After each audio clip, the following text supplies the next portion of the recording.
शाम में हम लोग 6 पाठक बजे सर कर रहे हैं ताकि सारे लोग अगर सुबह के समय भी कर रहा है ना मिसमैच।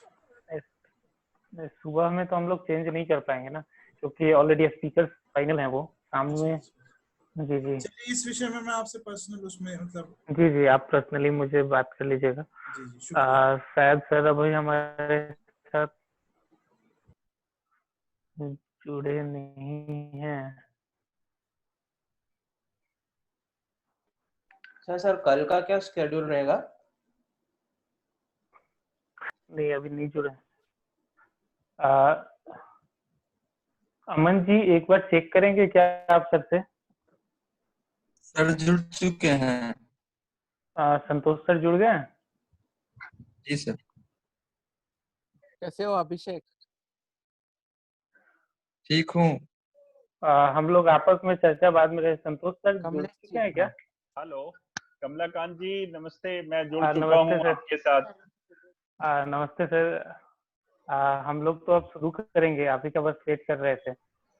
तो बस ठीक 4 बजे आपने समय दिया था और ठीक 4 बजे मैं आपके समक्ष हूँ। Thank you sir. सभी को नमस्ते। नमस्कार सर। सर मेरी आवाज क्लियर आ रही है? आप सब सुन पा रहे हैं मुझे? Yes sir. Yes sir. Yes sir. Okay, जी सर। तो नाउ सर वी ये कैन बियर्ड वाला स्टार्ट। लुक, सर ये बियर्ड वाला लुक आपका नया बहुत अच्छा लग रहा है। Thank you Ashutosh ji, thank you. तो हम लोग अब सेशन की शुरुआत करेंगे, तो बाकी रूल समझाने की जरूरत नहीं है, सभी लोग अभी म्यूट रहेंगे। हम लोग शुरू में 40 मिनट सर का सुनेंगे, उसके बाद से फिर सवाल जवाब करेंगे। तो अभी मतलब जो पॉलिटिकल एरिया में काम करते हैं या पॉलिटिकल या सोशल एरिया जो भी आपकी, उन सारे के लिए एक बहुत बड़ा रोल होता है कि आखिर डेवलपमेंट सेक्टर के लिए कैसे काम कर सके, डेवलपमेंट के लिए कैसे काम कर सके। तो उस क्षेत्र में हम लोग आज चर्चा करने के लिए हमारे बीच में संतोष गुप्ता सर आज आए हैं, जो कि अभी इंडियन सोशल रिस्पॉन्सिबिलिटी नेटवर्क के सीईओ हैं और उसके फाउंडिंग मेंबर भी हैं। साथ में एक लंबा समय रहा है सर का, 20 सालों का एक्सपीरियंस रहा है, जो अलग अलग क्षेत्रों में सरकार के साथ में जुड़ करके काम किया। इन्होंने काफी सारी एनजीओ के साथ में जुड़ के काम किया, होम मिनिस्ट्री के साथ में काम किया, national disaster management authority, Delhi disaster management authority के साथ में जुड़ के काम किया, लैंड डेवलपमेंट कॉर्पोरेशन के साथ में काम किया। काफी मतलब जो भी हम गिनाए, हर सेक्टर में जो डेवलपमेंट एरिया में कहा जा सकता है, लगभग सारे जगहों को टच कर चुके हैं सर। उतना लंबा एक्सपीरियंस रहा है जो 20 सालों का, ये अपने आप में एक काफी लंबा एक्सपीरियंस रहा है। काफी कुछ आज हमें सीखने को मिलेगा इस टॉपिक में। तो सर का स्वागत है, अभिनंदन है सर। सर अभी हमारे साथ में 39 पार्टिसिपेंट्स हैं इस बैच में, जो कि 11 राज्यों से और एक यूपी से बिलोंग करते हैं, जिसमें 4 फीमेल कैंडिडेट्स हैं और 35 मेल कैंडिडेट्स हैं। जिसमें हम लोग अभी कोशिश करेंगे कि हिंदी इंग्लिश अगर थोड़ी सी मिक्स रहे सेशन में तो ज्यादा अच्छा है, क्योंकि साउथ से भी काफी सारे लोग हैं और नॉर्थ इंडिया से भी काफी सारे लोग हैं, तो मिक्स लैंग्वेज चले तो ज्यादा अच्छा रहेगा। Thank you sir. एकदम चलेगी, थैंक यू। आप जैसा चलाएंगे कमलाकांत जी वैसा चलेगा, क्योंकि ये सब लोग जो 39 लोग जुड़े हैं वो रामभाऊ महालगी प्रबोधनी के इस नेतृत्व साधना 12वें नेतृत्व साधना है ना, ये I think I am correct. So yes sir, yes sir. ये 12th नेतृत्व साधना है, जिसमें आप जैसे देश भर के होनहार जो लोग हैं वो इसका पार्ट बने हैं। और ये हम सब के लिए एक गर्व की बात है कि एक किसी प्रोग्राम की कंटिन्यूटी उसकी अपनी सक्सेस को शो करती है। कि क्योंकि बहुत सारी ऑर्गेनाइजेशंस हैं, ट्रेनिंग इंस्टीट्यूशंस हैं, एकेडमिक इंस्टीट्यूशंस हैं और नंबर ऑफ प्रोग्राम्स हर एक इंस्टीट्यूशन रन कर रहे हैं। बट कंटिन्यूअस अगर कोई एक प्रोग्राम लंबे समय तक चलता है तो ये उस बात का कहीं ना कहीं इंडिकेशन है कि ये प्रोग्राम कितना सक्सेसफुल है। और मुझे भी आपके साथ, जैसे आप इस पार्ट ऑफ प्रोग्राम हैं, मैं नेतृत्व साधना के 4th नेतृत्व साधना से मैं कंटिन्यूअस सभी बैचों के साथ मुझे मिलने का मौका मिला है। और बहुत अच्छा इंटरेक्शंस, प्रीवियस जो एक्सपीरियंस हैं वो बहुत अच्छे हुए हैं। काफी लोगों के इनोवेटिव थॉट्स और जो क्रिएटिव लोग हैं उनसे मिलने का मौका मिला है। तो आई होप कि ये बैच भी उतना ही एनर्जाइज है और उतनी ही इसमें क्रिएटिवनेस है, और ये आने वाले टाइम में आप जहाँ पे भी अभी जहाँ पर्सनली आप जहाँ अपने प्रोफेशनल कैरियर को आप इन्वॉल्व कर रहे हैं या आने वाले समय में करने वाले हैं, इन सब में मुझे पूरी उम्मीद है कि आप अच्छा काम अभी भी कर रहे होंगे और आने वाले समय में और अच्छा काम करेंगे। तो मैं एक बार कमलाकांत जी, मैं आपसे कहूंगा मुझे थोड़ा होस्ट बनाइए so that I can share my presentation. Slide share पे मुझे एक्सेस दीजिए। मैं 1 मिनट से आपको दे रहा हूँ। मैंने जैसा प्रोफाइल देखा है, जब तक वो एक्सेस देते हैं मैं बात करता हूँ। दीपक जी ने लग रहा है लंच नहीं किया है, कुछ साथ में खाने का भी मौका वो छोड़ नहीं रहे हैं। तो मैं अभी समय कम है, 1 घंटा हमारे पास टाइम है, तो उसमें हम जो हमारा टॉपिक है पॉलिटिक्स फॉर डेवलपमेंट, उस पर तो बात करेंगे ही, बट क्योंकि हमने आप सबकी, कमलाकांत जी ने मुझे सारे पार्टिसिपेंट्स की प्रोफाइल भी शेयर की थी, और वो प्रोफाइल देखकर काफी अच्छा लगा कि काफी डाइवर्सिफाइड फील्ड है आप सब। कुछ लोग एनजीओ से हैं, कुछ डेवलपमेंट के और सेक्टर्स में अलग अलग काम कर रहे हैं, कुछ लोग एमपीज मेंबर ऑफ पार्लियामेंट के साथ भी 1-2 लोग हैं जो काम कर रहे हैं, एंड कुछ एक स्टार्टअप भी है इसमें किसी का जो वो इन्वॉल्व है उसमें। ऐसे डिफरेंट बैकग्राउंड है, और ऑलमोस्ट कितना कमलाकांत जी 12 स्टेट के लोग हैं हमारे साथ यहाँ पे। हाँ ये सर, 11 स्टेट और 1 यूटी, चंडीगढ़ से एक है। ओके ओके, तो ये एक अच्छा कॉम्बिनेशन है। और स्टेट वाइज जैसे इंडिया इतना डाइवर्सिफाइड कंट्री है, और यहाँ पर सारे स्टेट्स का और इवन डिस्ट्रिक्ट और कई, आप डिस्ट्रिक्ट के अंदर भी अगर एरिया देखें, कई बड़े डिस्ट्रिक्ट हैं, तो वहां पर भी different culture, different nature of लोगों का बिहेवियर, सब कुछ चेंज हो जाता है। तो ये 12 स्टेट का एक जगह आना, ये एक अच्छी बात है। और सब उससे भी एक यूनिक बात है जो आप फील कर रहे होंगे, आज ये हमारा चौथा दिन है ना, आई थिंक। Yes sir. तो आज ये 4th डे में, लाइक 4 दिन अभी ये पूरे कोरोना वायरस का जो लॉकडाउन पीरियड रहा है, अभी मोर देन 60 डेज हो चुके हैं। और इस पूरे पीरियड में आपने अगर देखा हो तो एक चीज आप सब ने फील की होगी कि शुरू के स्टार्टिंग के कुछ डेज जो थे वो तो थोड़े ऐसे थे जहां लग रहा था कि हम सब डिसेबल हो गए हैं, अपने कामों को नहीं कर पाएंगे, और क्या करें, ऐसी एक प्रॉब्लम या एक सिचुएशन क्रिएट हो रही थी। बट कुछ ही दिनों के बाद, 1-1.5 हफ्ते के बाद, सबने अपने अपने स्पेस क्रिएट कर लिया और सबने अपनी तरीके से काम करना स्टार्ट किया। और उस सब में एक जो सबसे इम्पोर्टेंट रोल प्ले कर रहा है वो है इंटरनेट। तो अभी एक इस डिस्कशन से पहले एक और मीटिंग में मैं था जहाँ पे डिस्कशन हो रहा था। तो एक इन्वायरमेंट, मिनिस्ट्री ऑफ इन्वायरमेंट की एक कमेटी में मैं मेंबर हूँ, तो उसका ईएसी जहाँ पर इवैल्यूएशन होता है, जहाँ पर इन्वायरमेंट अप्रेजल होता है, और उसके अकॉर्डिंग उनको एनओसीज दी जाती हैं, इन्वायरमेंट क्लियरेंस दी जाती हैं। तो वहां पर एयर पोल्यूशन की बात हो रही थी, और इस तरह के अभी के जो इंडेक्स है, जो एयर क्वालिटी इंडेक्स है, उस पर बात हो रही थी। तो मुझे एक बात मैंने कही कि आज के समय में जितना ऑक्सीजन जरूरी है उतना ही इंटरनेट भी जरूरी है। मतलब आप अगर, आपके पास जैसे जीने के लिए ऑक्सीजन चाहिए, वैसे काम करने के लिए इंटरनेट चाहिए। तो बिना इंटरनेट के कोई कुछ नहीं कर सकता। और ये बात अभी स्पेशली उसका इम्पोर्टेंस इंटरनेट का ये लास्ट 60 डेज में जो आपको फील हुआ होगा, वो आप सब सोच रहे होंगे। तो टेक्नोलॉजी का यूज है, और आज उस टेक्नोलॉजी के थ्रू हम सब जुड़े हैं। और ये एक अच्छी बात है कि हम वर्चुअली जुड़े हैं, लेकिन सबके चेहरे दिख रहे हैं। कुछ लोगों ने अपनी अच्छी फोटो लगा के पीछे आराम से कुछ और भी काम कर रहे होंगे। ऐसा जनरली होता है, वीडियो ऑफ करके फोटो लगा दो, अच्छी सी प्रोफाइल फोटो, और फिर कुछ कर सकते हैं तो करें। तो ये सब मुझे उम्मीद है कि ऐसा नहीं कर रहे होंगे, ये just a part of in light way, कि लाइटर वे की लाइक हम ये चीज हमारे लिए इम्पोर्टेंट है और हम सब हैं। देखिए मेरे कहते ही कुछ लोगों ने प्रोफाइल पिक्चर हटा के वीडियो अपना ऑन कर लिया। तो नरेंद्र जी को लग रहा था कि पीछे ज्यादा कंफर्टेबल हैं, क्यों नरेंद्र जी? ऐसा नहीं है, ऐसा नहीं है।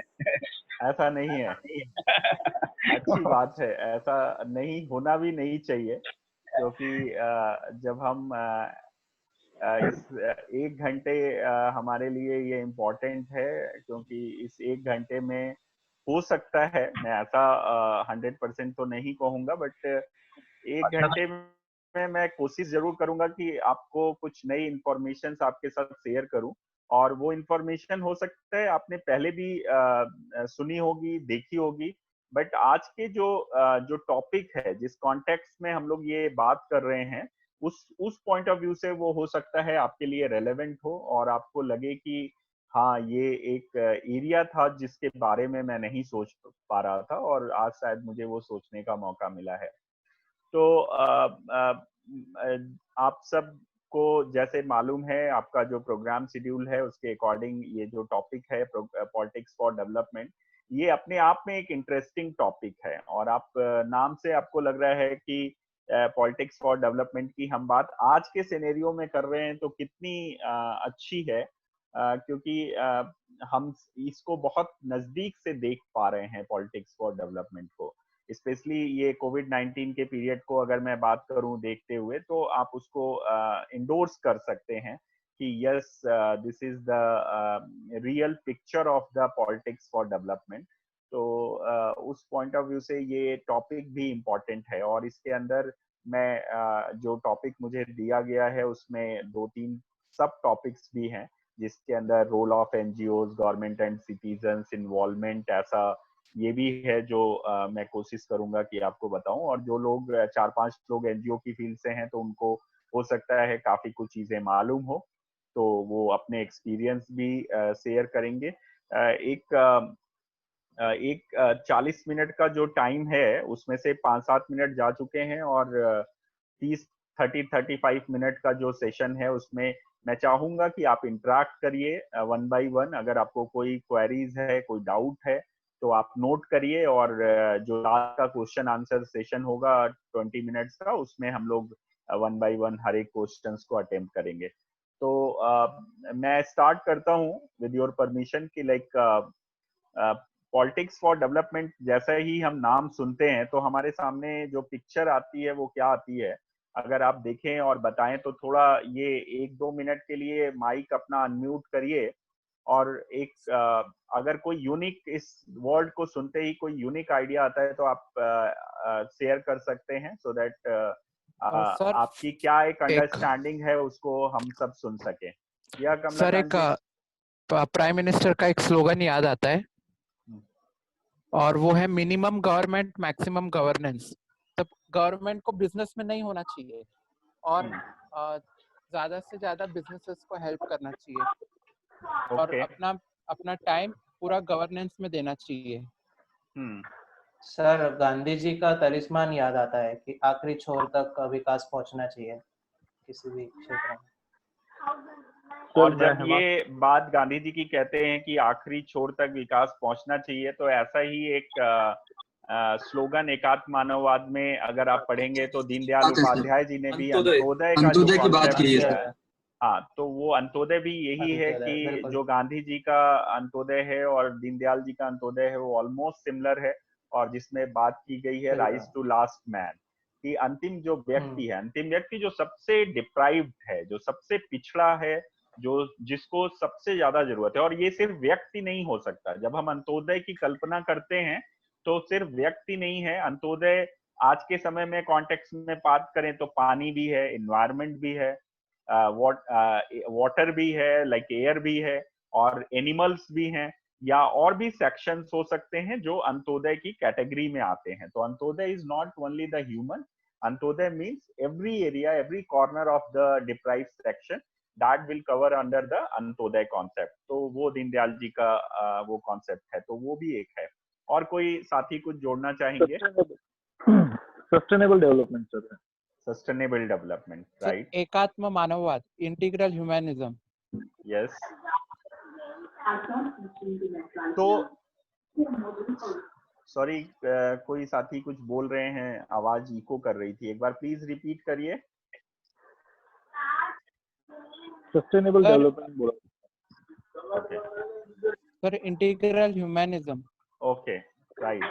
तो ये जो आपने जितने भी एग्जांपल्स दिए, चाहे अब आप अपना माइक म्यूट कर सकते हैं क्योंकि पीछे का बैकग्राउंड कुछ लोगों की आवाज आ रही है, नॉइज आ रहा है, तो आप म्यूट करेंगे तो अच्छा होगा। तो जैसे जो 4-5 साथी ने एग्जांपल्स दिया पॉलिटिक्स फॉर डेवलपमेंट का, किसी ने कहा कि मिनिमम गवर्नमेंट मैक्सिमम गवर्नेंस, आप एक साथी ने कहा महात्मा गांधी का जो कॉन्सेप्ट है अंतिम व्यक्ति का विकास, जैसे मैंने अंत्योदय की बात कही, अभी एकात्म मानववाद की बात कही, एक साथी ने सस्टेनेबल डेवलपमेंट की बात करी। तो ये जो सारे आपने जितने भी फ्रेजेस यूज किए या जो वर्ड्स स्टेटमेंट यूज किए, ये क्या कहते हैं? ये कहते हैं कि पॉलिटिक्स जो है वो पॉलिटिक्स क्यों है। तो अगर इंडिया का, मैं थोड़ा आपको इस टॉपिक से एक आपको इसका स्ट्रक्चर अगर देखने की कोशिश करें, जो हो सकता है आपको ऑलरेडी मालूम हो, तो आप देखते हैं कि इंडिया में जो पॉलिटिक्स है वो हमारा जो फ्रेमवर्क है कंट्री का, जो कॉन्स्टिट्यूशंस का फ्रेमवर्क है, वो बहुत फेडरल पार्लियामेंट्री डेमोक्रेटिक सिस्टम है, जिसके अंदर president of the India head of the state है, prime minister of the India head of the government है। और इसी तरह से जो इंडिया को कहा जाता है कि इंडिया में ड्यूल पॉलिटी सिस्टम है, लाइक यहाँ पर डबल गवर्नमेंट है फेडरल इन नेचर के पॉइंट ऑफ व्यू से अगर हम देखते हैं, तो एक सेंटर गवर्नमेंट है और दूसरा स्टेट गवर्नमेंट है। और अगर स्टेट के भी नीचे जाएं तो हमारा डिस्ट्रिक्ट लेवल एक सिस्टम है जिसमें नगर पालिका और ये महान अपने जो म्युनिसिपल कॉर्पोरेशंस आते हैं। गांव में जाएं तो हमारा पंचायत आ जाता है, जहां पर ग्राम प्रधान और ये, तो ये जो पूरा स्ट्रक्चर है, अगर इस स्ट्रक्चर की हम बात करते हैं तो ये जो स्ट्रक्चर है वो क्या बताता है? वो स्ट्रक्चर बताता है कि हमारे कॉन्स्टिट्यूशन में ऐसा प्रोविजन है कि जो पॉलिटिकल सिस्टम है वो डेमोक्रेटिक पॉलिटिकल सिस्टम बना क्यों है। तो आप देखेंगे तो ये जो पॉलिटिकल सिस्टम जो बनाया गया वो मेजरली, ऐसा मेरा मानना है कि ये 3 चीजों पे, मेजर 3 एरियाज को फोकस करके बनाया गया है कि अगर ये पॉलिटिकल सिस्टम लोगों की आवाज है, जनता की आवाज बने, जो काम जिनको जनता चुनकर आगे भेजती है वो लोग अपने अपने एरिया का डेवलपमेंटल प्लान बना सकें और उस डेवलपमेंटल प्लान में लोगों की भागीदारी हो, पार्टिसिपेशन जो है वो पब्लिक पार्टिसिपेशन होना हो, जिससे कि जो ये लोग हैं, जो चुने हुए लोग हैं, ये सही में लोगों की आवाज बन सके, चाहे वो पंचायत लेवल पर हो, चाहे डिस्ट्रिक्ट लेवल पर हो, या स्टेट लेवल पे या सेंटर लेवल पे। तो ये जो सिस्टम है पॉलिटिकल सिस्टम, ये अगर इसकी सोल कहें, मेरे अकॉर्डिंग जो इसका सोल है, जो आत्मा है, वो है जन सामान्य का विकास। क्यों? क्योंकि ये लोग अपने विकास के लिए, अपने क्षेत्र के विकास के लिए, अपने देश के विकास के लिए जनप्रतिनिधि को चुनते हैं। तो जो जनप्रतिनिधि आते हैं चुन के, उनका मेजर फोकस क्या होता है या होना चाहिए? वो है आपका economic development, social development and cultural development. तो हम इस 3 तरीके का अगर देखें, जो कंट्री के लिए एक इंटीग्रेटेड डेवलपमेंट के पॉइंट ऑफ व्यू से तीनों पॉइंट इंपॉर्टेंट हैं कि कंट्री इकोनॉमिकली भी डेवलप होनी चाहिए, सोशली भी डेवलप होनी चाहिए और कल्चरली भी डेवलप होनी चाहिए।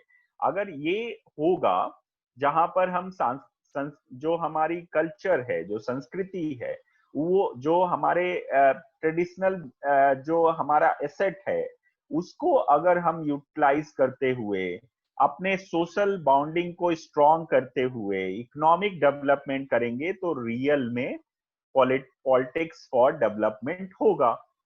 लेकिन अब यहाँ पर क्वेश्चन मार्क ये है कि क्या पिछले 70 सालों में ऐसा हुआ है? तो वो सब आपको मालूम है, वो एक अलग सब्जेक्ट है, उस पर हम लोग नहीं जाएंगे बात करने। लेकिन क्वेश्चन है, वो क्वेश्चन क्यों है? क्योंकि जो पॉलिटिक्स, जो जिसको डेवलपमेंट के लिए जो पॉलिटिक्स बनी, वो डेवलपमेंट छोड़ के बाकी सारे काम करने लगी। तो उसका अंजाम क्या हुआ कि आज 70 सालों के बाद भी देश में आज भी हम उन मुद्दों पे बात करते हैं जो हम जवाहरलाल नेहरू के समय करते थे, आज हम प्रधानमंत्री श्री नरेंद्र मोदी जी के समय भी कर रहे हैं। जैसे एग्जाम्पल में अगर मैं लूं तो पानी, पीने के पानी की समस्या उस समय भी थी, आज भी है। एम्प्लॉयमेंट की प्रॉब्लम उस समय भी थी, आज भी है। अगर हम अपने इंडस्ट्रीज ग्रोथ की बात करें, इकोनॉमिकल ग्रोथ की बात करें, तो जो इकोनॉमिकल ग्रोथ है वो आप सबके सामने है। आज भी पर कैपिटा इनकम क्या है वो आप सबको मालूम है, हमारा जीडीपी क्या है वो आप सबको मालूम है। तो इकोनॉमिकल जो ग्रोथ है, जो इकोनॉमिक ग्रोथ है, अगर आप 70 सालों का एक इंडेक्स देखें और उसका एक आप इंफोग्राफिक अगर आप बनाएंगे कि लास्ट 70 इयर्स में इकोनॉमिकल ग्रोथ कैसे हुई है, तो आपको कुछ इंडिकेटर्स को छोड़ देंगे तो बहुत सारे इंडिकेटर्स में आज भी हम वो बात करते हैं। जैसे एक बहुत ज्वलंत एग्जांपल लेता हूं, डिसेबिलिटीज एक बहुत हमारे देश में एक बहुत हॉट इशू है। तो पर्सन विद डिसेबल जो हैं उनके लिए देश में कानून कितने पहले भी बने थे, बाद में कई बार नोटिफाइड हुए, उसको अमेंडमेंट हुए, कई सारे चेंजेस हुए, लेकिन आज भी उस कानून का पूरी तरह से पालन नहीं हो पा रहा है। और आज भी हम क्या बातें कर रहे हैं, 2020 में भी जो बात हम 1960 में करते थे, 2020 में भी वही बात कर रहे हैं कि डिसेबल्ड लोगों के लिए रैंप बनना चाहिए, उनका एक्सेस होना चाहिए, उनके लिए जहां पे भी जाएं उनका इन्वायरमेंट फ्रेंडली जो है उस तरह का इन्वायरमेंट होना चाहिए जो डिसेबल फ्रेंडली हो।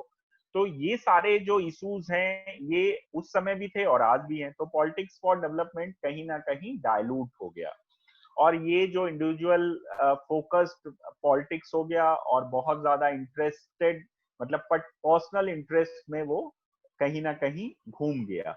तो ये जो रीजन है सारे, इन सब रीजंस को ध्यान में रखकर एक हमें बात को समझना होगा कि अगर इस कंट्री में पॉलिटिक्स फॉर डेवलपमेंट करना है तो जैसे अभी प्रधानमंत्री जी ने एक बहुत अच्छा स्लोगन दिया है, सबका साथ सबका विकास। ये एक सिर्फ बहुत छोटा सा स्लोगन है, लेकिन ये अपने आप में एक पूरी किताब है जहां पर हम सबकी सारे समाज की डेवलपमेंट की बात करते हैं और सबके साथ की बात करते हैं कि without involvement of overall population you can not develop the country. तो जब हम सबको साथ लेके चलेंगे तो फिर हम कंट्री को डेवलपमेंट की तरफ ले जा पाएंगे। तो डेवलपमेंट के बहुत सारे फेजेस हुए हैं और उन फेजेस में अलग अलग डेवलपमेंट हुई है, बट जिस जिस प्लानिंग के अकॉर्डिंग या जो हमारा 5 ईयर प्लान है या जो और स्कीम्स हैं या जो और मेजर एरिया हैं जहां जो सरकार के सिस्टम्स में जो बने हुए हैं उनमें अगर देखेंगे तो उसका कोई बहुत ज्यादा अच्छा प्रोग्रेस हमें इंडिया में नहीं दिखता है। और इसलिए मैं कहूंगा कि कंट्री में जो पॉलिटिक्स फॉर डेवलपमेंट है उसकी अभी कमी है। इसलिए ये जो टॉपिक है ये इम्पोर्टेंट है और आप जैसे यूथ के लिए और भी ज्यादा इम्पोर्टेंट है, क्योंकि आप अगर इस कॉन्सेप्ट को समझेंगे और आने वाले समय में इनमें से अगर आप में से कुछ लोग अगर लीडर पॉलिटिकल सिस्टम में जाएंगे तो आपको ये कॉन्सेप्ट अगर क्लियर है और आपका ऑब्जेक्टिव ये विजन बनता है पॉलिटिक्स फॉर डेवलपमेंट, तो ऐसा अच्छा होगा। तो एक मैं नितिन गडकरी जी के कोट के साथ इस बात को आगे ले जाऊंगा कि नितिन जी का आपने देखा है कि उनकी मिनिस्ट्री में जब भी वो मिनिस्टर रहे, चाहे वो महाराष्ट्र में मिनिस्टर रहे या सेंट्रल गवर्नमेंट में, लास्ट टेन्योर उन्होंने पूरा किया और इस अभी के सेकंड टेन्योर का जो 1 साल गया है, अगर उसमें देखें तो उन सब में जो उनकी मिनिस्ट्री का काम है वो बहुत स्ट्रांग है और बहुत अच्छा है। तो उन्होंने एक कोट दिया है, उनकी एक बुक भी है पॉलिटिक्स फॉर डेवलपमेंट, आपको मौका कहीं लगे तो आप उसको जरूर लीजिए और पढ़िए। तो वो कहते हैं कि पॉलिटिक्स में never come in the way of development. Everyone in the field of politics has to take the extreme care that the development of a state is never in any way impeded by political activity। तो ये जो बात है वो बहुत important है, जो वो कहते हैं कि पॉलिटिक्स अगर आप कर रहे हैं तो आपको डेवलपमेंट और लोगों के विकास की पॉलिटिक्स राजनीति करनी है और उसमें कोई आपको रोक नहीं सकता और उसको अगर आप निरंतर करते हैं तो आपको आगे बढ़ने से आपकी राजनीतिक जो चमक है या जो राजनीतिक आपका ध्येय है, जो विजन है, उसको भी आप कभी कम नहीं कर पाएंगे। और यही रीजन है कि आज भी बहुत सारे पॉलिटिशियंस जिन्होंने ऑनेस्टली अपने एरिया का डेवलपमेंट किया है, आप देखेंगे कि वो लगातार अपने कॉन्स्टिट्यूंसी से जीतते हुए आ रहे हैं। 8 बार 9 बार ऐसे बहुत सारे मेंबर ऑफ पार्लियामेंट हैं, एमएलएज हैं, जो कंटिन्यूअस अपने कॉन्स्टिट्यूंसी से बिना किसी हेजिटेशंस के, बिना किसी हर्डल्स के वो हर बार निकलते हैं और जीत के आते हैं। तो ये जो पॉलिटिक्स फॉर डेवलपमेंट है, इसको इस तरीके से देखना है। और इस पूरे पॉलिटिक्स ऑफ डेवलपमेंट के और जो कॉर्नर्स हैं उसको हम टच करेंगे, बट उससे पहले जो एक इसका सब टॉपिक्स है रोल ऑफ एनजीओज, उसको भी समझेंगे। क्योंकि जो डेवलपमेंट में जो स्वयंसेवी संस्थाएं हैं, जो वॉलंटरी ऑर्गेनाइजेशन है या एनजीओज हैं या कम्युनिटी बेस्ड ऑर्गेनाइजेशन, इसके नंबर ऑफ नाम है, नेम है, और वो हर कोई अपने तरीके से उसको बोलता है। बट ओवरऑल जो उसका कॉन्सेप्ट है कि वॉलंटरीली लोगों के लिए काम करना और सरकार और लोगों के बीच में ब्रिजिंग का काम करना, मतलब एक पुल बांधना, एक हैंड होल्डिंग करना, जिससे कि जो चीजें ऊपर से आ रही हैं या जो लोगों के विकास के लिए जरूरी है वो उन तक पहुंचाई जा सके, उसमें जो है एनजीओ की भूमिका बहुत महत्वपूर्ण है। तो डेवलपमेंट और एनजीओ को अगर हम देखते हैं तो कम्युनिटी पार्टिसिपेशन जो डेवलपमेंट में एक बहुत इंपॉर्टेंट रोल प्ले करता है, वो वॉलंटरी ऑर्गेनाइजेशंस जो है उसको बहुत अच्छे तरीके से करती हैं। क्यों कर पाती हैं? क्योंकि वो एरिया में, कम्युनिटी में उनकी स्ट्रांग होल्ड होती है। वो लोगों की भावनाओं को, लोगों के जो मांग है, डिमांड है, उसको वो समझती हैं और साथ में फिर वो उसको लेके लोगों के बीच में जाती हैं। और इस तरह का अभी जो इंडिया के अंदर जो करंट वॉलंटरी ऑर्गेनाइजेशंस का सेटअप है, वो 3 तरह की ऑर्गेनाइजेशंस देखने को मिलती हैं।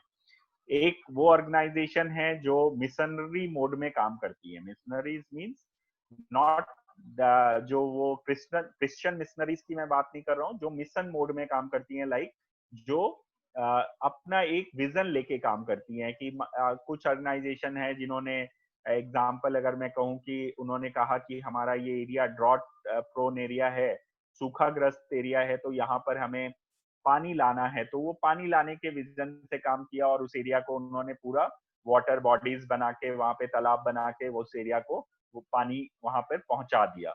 ऐसे ही कुछ लोगों ने अलग अलग इश्यूज पे, हेल्थ के इश्यूज पे, एजुकेशन के इश्यूज पे, इन्वायरमेंट के इश्यूज पे, लाइवलीहुड के इश्यूज पे, अलग अलग इश्यूज पे काम कर रहे हैं, जो मिशन मोड में काम कर रहे हैं। मिशन मोड में काम करने का मतलब क्या है कि वो अपना मुद्दा स्वयं चुनते हैं। उनको कोई एजेंसी, कोई डोनर या कोई उनको सजेस्ट नहीं करता कि आप इस एरिया पे काम करिए। वो उस एरिया की प्रॉब्लम को देखते हुए खुद निर्णय लेते हैं, एक अपना विजन बनाते हैं, गोल बनाते हैं और स्वयं काम करते हैं। और धीरे धीरे लोग उनसे जुड़ते जाते हैं। उनको फंड की भी जरूरत जब पड़ती है तो वो फंड लोगों से जनरेट करते हैं और अपने तरीके से अपना काम करते हैं। फर्स्ट जो वे ऑफ वर्किंग है वो इस टाइप की जो ऑर्गेनाइजेशन है उनका है। सेकंड जो टाइप ऑफ ऑर्गेनाइजेशन है वो है जो जिनको एनजीओ कहा जाता है। जो अभी मैं बताऊंगा एनजीओ नाम भी क्यों आया। तो जो ये एनजीओ नॉन गवर्नमेंट ऑर्गेनाइजेशन है या नॉन प्रॉफिट ऑर्गेनाइजेशन का जो लीगल फ्रेम में कहा जाता है, ये वो ऑर्गेनाइजेशन है जो सरकार के कामों को जमीन पर ले जाने का काम करती हैं। तो सरकार के साथ हैंड होल्डिंग करके उनके साथ मिलके उनके प्रोजेक्ट पे काम करती हैं। तो ऐसी जो ऑर्गेनाइजेशंस हैं, जो एनजीओ हैं, वो ऑर्गेनाइजेशन का अपना कोई मिशन नहीं होता, वो उनको जो काम मिल जाता है, जैसे अभी एजुकेशन पे प्रोजेक्ट मिल गया तो एजुकेशन करेंगे, हेल्थ मिल गया तो हेल्थ करेंगे, इन्वायरमेंट आ गया तो इन्वायरमेंट। इसीलिए इस देश में बहुत सारी ऑर्गेनाइजेशंस की अपनी कोई एक्सपर्टीज नहीं है। रीजन है कि किसी एक सब्जेक्ट पर काम करने वाली ऑर्गेनाइजेशन बहुत कम है। तो जो ज्यादातर ऑर्गेनाइजेशन है वो डिपेंडेंट है डोनर पे।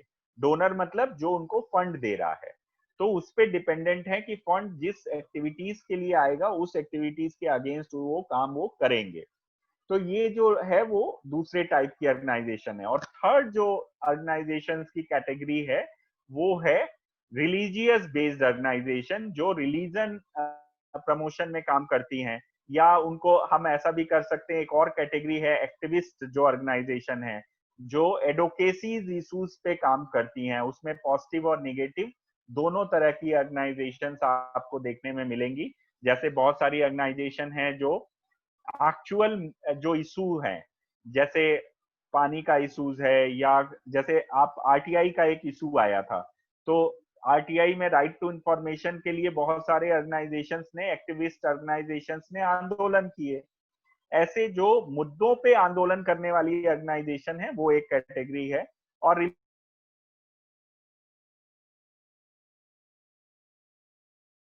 का मरकज का वैसी जो है वो रिलीजियस टाइप ऑर्गेनाइजेशन है जो सिर्फ रिलीजियस एक्टिविटीज करती हैं। ऐसे ही जितनी भी क्रिश्चियन मिशनरीज हैं वो भी रिलीजियस ऑर्गेनाइजेशंस की कैटेगरी में आती हैं, क्योंकि वो रिलीजियस प्रमोशन के लिए, अपने धर्म प्रमोशन के लिए काम करती हैं, और उसके धर्म के साथ साथ वो साथ में सोशल एक्टिविटीज भी करती हैं। तो ये चार, अगर हम एक मेजर एरिया लें तो इस तरह की मेजर 4 एरियाज हैं जहां पर इस तरह की ऑर्गेनाइजेशन इंडिया में देखने को मिलती है।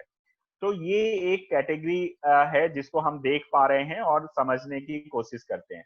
अब अगर मैं बात करूं कि जो वो एक मतलब जो एनजीओ है वो क्या है, तो उसका नॉन गवर्नमेंट ऑर्गेनाइजेशन जैसे फुल फॉर्म है, और ये 1945 में यूएन का दिया हुआ नाम है। जब यूएन ने ये डिसाइड किया कि गवर्नमेंट के साथ जो अपार्ट फ्रॉम गवर्नमेंट जो ऑर्गेनाइजेशंस काम करेंगी, जो गवर्नमेंट के काम को लोगों तक ले जाएंगी, लोगों के पार्टिसिपेशंस को, लोगों की आवाज को गवर्नमेंट तक पहुंचाएंगी, और इन सब के बीच में ब्रिजिंग का काम करेंगी, ऐसी स्पेशलाइज्ड जो ऑर्गेनाइजेशन है, जो इंटर गवर्नमेंटल स्पेशलाइज्ड एजेंसी हैं, उन सब को हम नॉन गवर्नमेंट ऑर्गेनाइजेशन का एक नाम दिया गया। और ये नाम तब से चला, और बाद में 80s का दशक आते आते 1980 में आते आते ये जब मल्टीनेशनल एजेंसीज इंडिया में आने लगी, मल्टीनेशनल डोनर आए, मतलब मल्टीनेशनल एजेंसीज की मैं जब बात करता हूं तो आपके दिमाग में कॉर्पोरेट कंपनीज आएगा, वैसा नहीं। जो डोनर आए, जैसे प्लान इंडिया है, एक्शन एड है, यूएसएड है, यूएनडीपी है, यूनिसेफ है, ऐसे तमाम बड़े बड़े नाम, जो जैसे अभी बीएमजीएफ है, जो bill and Melinda Gates foundation है, ऐसे बहुत बड़े बड़े ऑर्गेनाइजेशंस आई, और उन लोगों ने इंडिया में डिफरेंट सब्जेक्ट पर काम करने का अपना मोटिव लेके आए, और उन्होंने काम करना शुरू किया। तो उस समय बहुत सारे एनजीओज का इन्वॉल्वमेंट उसमें हुआ, और फिर ये 90 के दशक तक, 90 से 2000 के बीच का जो दशक था, जो डिकेड था, उसके अंदर ये एनजीओज का कॉमर्शलाइजेशन हो गया। मतलब जो एनजीओ, जो नॉन गवर्नमेंट ऑर्गेनाइजेशंस बनी थी वॉलेंट्री काम के लिए, वो वॉलेंट्री काम छोड़ के और उनका एक ऐसा, वो एक प्रोफेशन में तब्दील हो गया। और इसका एक ज्वलंत एग्जाम्पल अगर कहें तो वो ये है कि आज भी बहुत सारे लोग एनजीओ बनाना चाहते हैं। आप लोगों से सुनते होंगे, लोग कहते होंगे यार एक एनजीओ बनाना है, तो पूछते हैं क्यों एनजीओ बनाना है। जैसे मुझसे भी बहुत सारे लोग पूछते हैं कि सर मुझे एक एनजीओ बनाना है, तो मैं पूछता हूँ क्यों बनाना है एनजीओ, तो कहते हैं कुछ काम करना है समाज के लिए, सोसाइटी के लिए। तो पूछते हैं क्या काम करना है, बोला वो अभी सोचा नहीं है, एनजीओ बना लेंगे तो बताएंगे। तो मतलब क्या हुआ, एनजीओ क्या हो गया, एक माध्यम हो गया कमर्शलाइजेशन का, मतलब एक तरह का प्रोफेशन हो गया। और बाद में अपने कंट्री में कई सारे एकेडमिक इंस्टीट्यूशंस ने master of social work start किया, फिर post graduation in rural development involve हुआ, तो बहुत सारे प्रोफेशनल्स भी आए, क्योंकि एकेडमिक इसके थ्रू एक ये प्रोफेशनल कोर्स भी डिजाइन हो गए। और धीरे धीरे ये सारा जो ये सेक्टर था, ये 2000 में आते आते ये सेक्टर एक अच्छा बड़ा बिल्ड सेक्टर बन गया। और पूरे देश में आपको शायद मालूम होगा कि आज के समय में मोर देन 33 लाख एनजीओज इस कंट्री में रजिस्टर्ड हैं, मोर देन 33 लाख एनजीओज। तो ये जो 33 लाख एनजीओज जो रजिस्टर्ड हैं, इसके अंदर सारे एनजीओज आपको लगता तो नहीं है कि काम कर रहे हैं। तो आप इसका एक, अभी जब नीति आयोग ने 2014 में एक दर्पण पोर्टल करके स्टार्ट किया और उस पे कहा कि जो वर्किंग ऑर्गेनाइजेशंस हैं वो आए और इस पे अपना रजिस्ट्रेशन करें। तो अभी तक आपको आश्चर्य होगा कि 6 सालों में सिर्फ और सिर्फ 99,000 कुछ अभी ऑर्गेनाइजेशन हैं, क्योंकि कोविड-19 में जब ये शुरू हुआ तो नीति आयोग ने सारे ऑर्गेनाइजेशन से अपील की कि आप लोग आगे आइए और लोगों की मदद करिए, काम करिए। तो केवल 99,000 एनजीओज थे जिनसे नीति आयोग उन तक पहुंच पाया। तो बाकी ऑर्गेनाइजेशन हो सकता है 15-20 हजार एक और ऑर्गेनाइजेशन होंगी जो जिन्होंने दर्पण में रजिस्ट्रेशन नहीं किया होगा और वर्किंग होंगी। लेकिन अगर पूरा ओवरऑल देखा जाए तो इस देश में 1 लाख 1.5 लाख से ज्यादा ऑर्गेनाइजेशन वर्किंग ऑर्गेनाइजेशन नहीं है, लेकिन रजिस्टर्ड ऑर्गेनाइजेशन बहुत हैं। अब इसमें कुछ नंबर जो रजिस्ट्रेशन के हैं वो भी हो सकते हैं, जो क्योंकि हमारे देश में जो एनजीओज का रजिस्ट्रेशन होता है वो 3 तरीके से होता है। एक सोसाइटी एक्ट में होता है, जिसको 1860 एक्ट का जो सोसाइटी एक्ट है उसके थ्रू कोई भी अगर नॉन प्रॉफिट ऑर्गेनाइजेशन बनाना चाहता है तो वो सोसाइटी एक्ट में रजिस्ट्रेशन कर सकता है। दूसरा जो एरिया है वो है ट्रस्ट, जहां पर ट्रस्ट एक्ट है, जिसमें ट्रस्ट एक्ट में बहुत सारे ऑर्गेनाइजेशन ट्रस्ट एक्ट में रजिस्टर्ड होते हैं और वो है। और तीसरा एक एरिया है रजिस्ट्रेशन का जो कंपनी का सेक्शन 8 है, उसके अंदर भी अभी सेक्शन 25 उसे बोलते हैं, सेक्शन 25 के अंदर भी आप नॉन प्रॉफिट ऑर्गेनाइजेशन को रजिस्टर्ड कर सकते हो। तो ये जो 3 एरिया है, लीगल एरिया है, जिसके थ्रू आप एक लीगल इंटाइटी आपको मिल जाती है आपके इंस्टीट्यूशंस को। लेकिन इस तीनों के अंदर ये जो नॉन गवर्नमेंट ऑर्गेनाइजेशन है ये सिर्फ ये नहीं आती हैं। हमारे देश में कॉन्स्टिट्यूशन के कारण जो एक्ट बना इसमें कोई भी बाइफर्केशन नहीं किया गया अभी तक, इसलिए यहाँ पर जो ये तीनों एक्ट हैं इसके अंदर स्कूल भी आते हैं, रिलीजियस इंस्टीट्यूशंस भी आते हैं और हॉस्पिटल्स भी आते हैं। तो ये तीनों भी ट्रस्ट सोसाइटी एक्ट में रजिस्टर्ड होते हैं।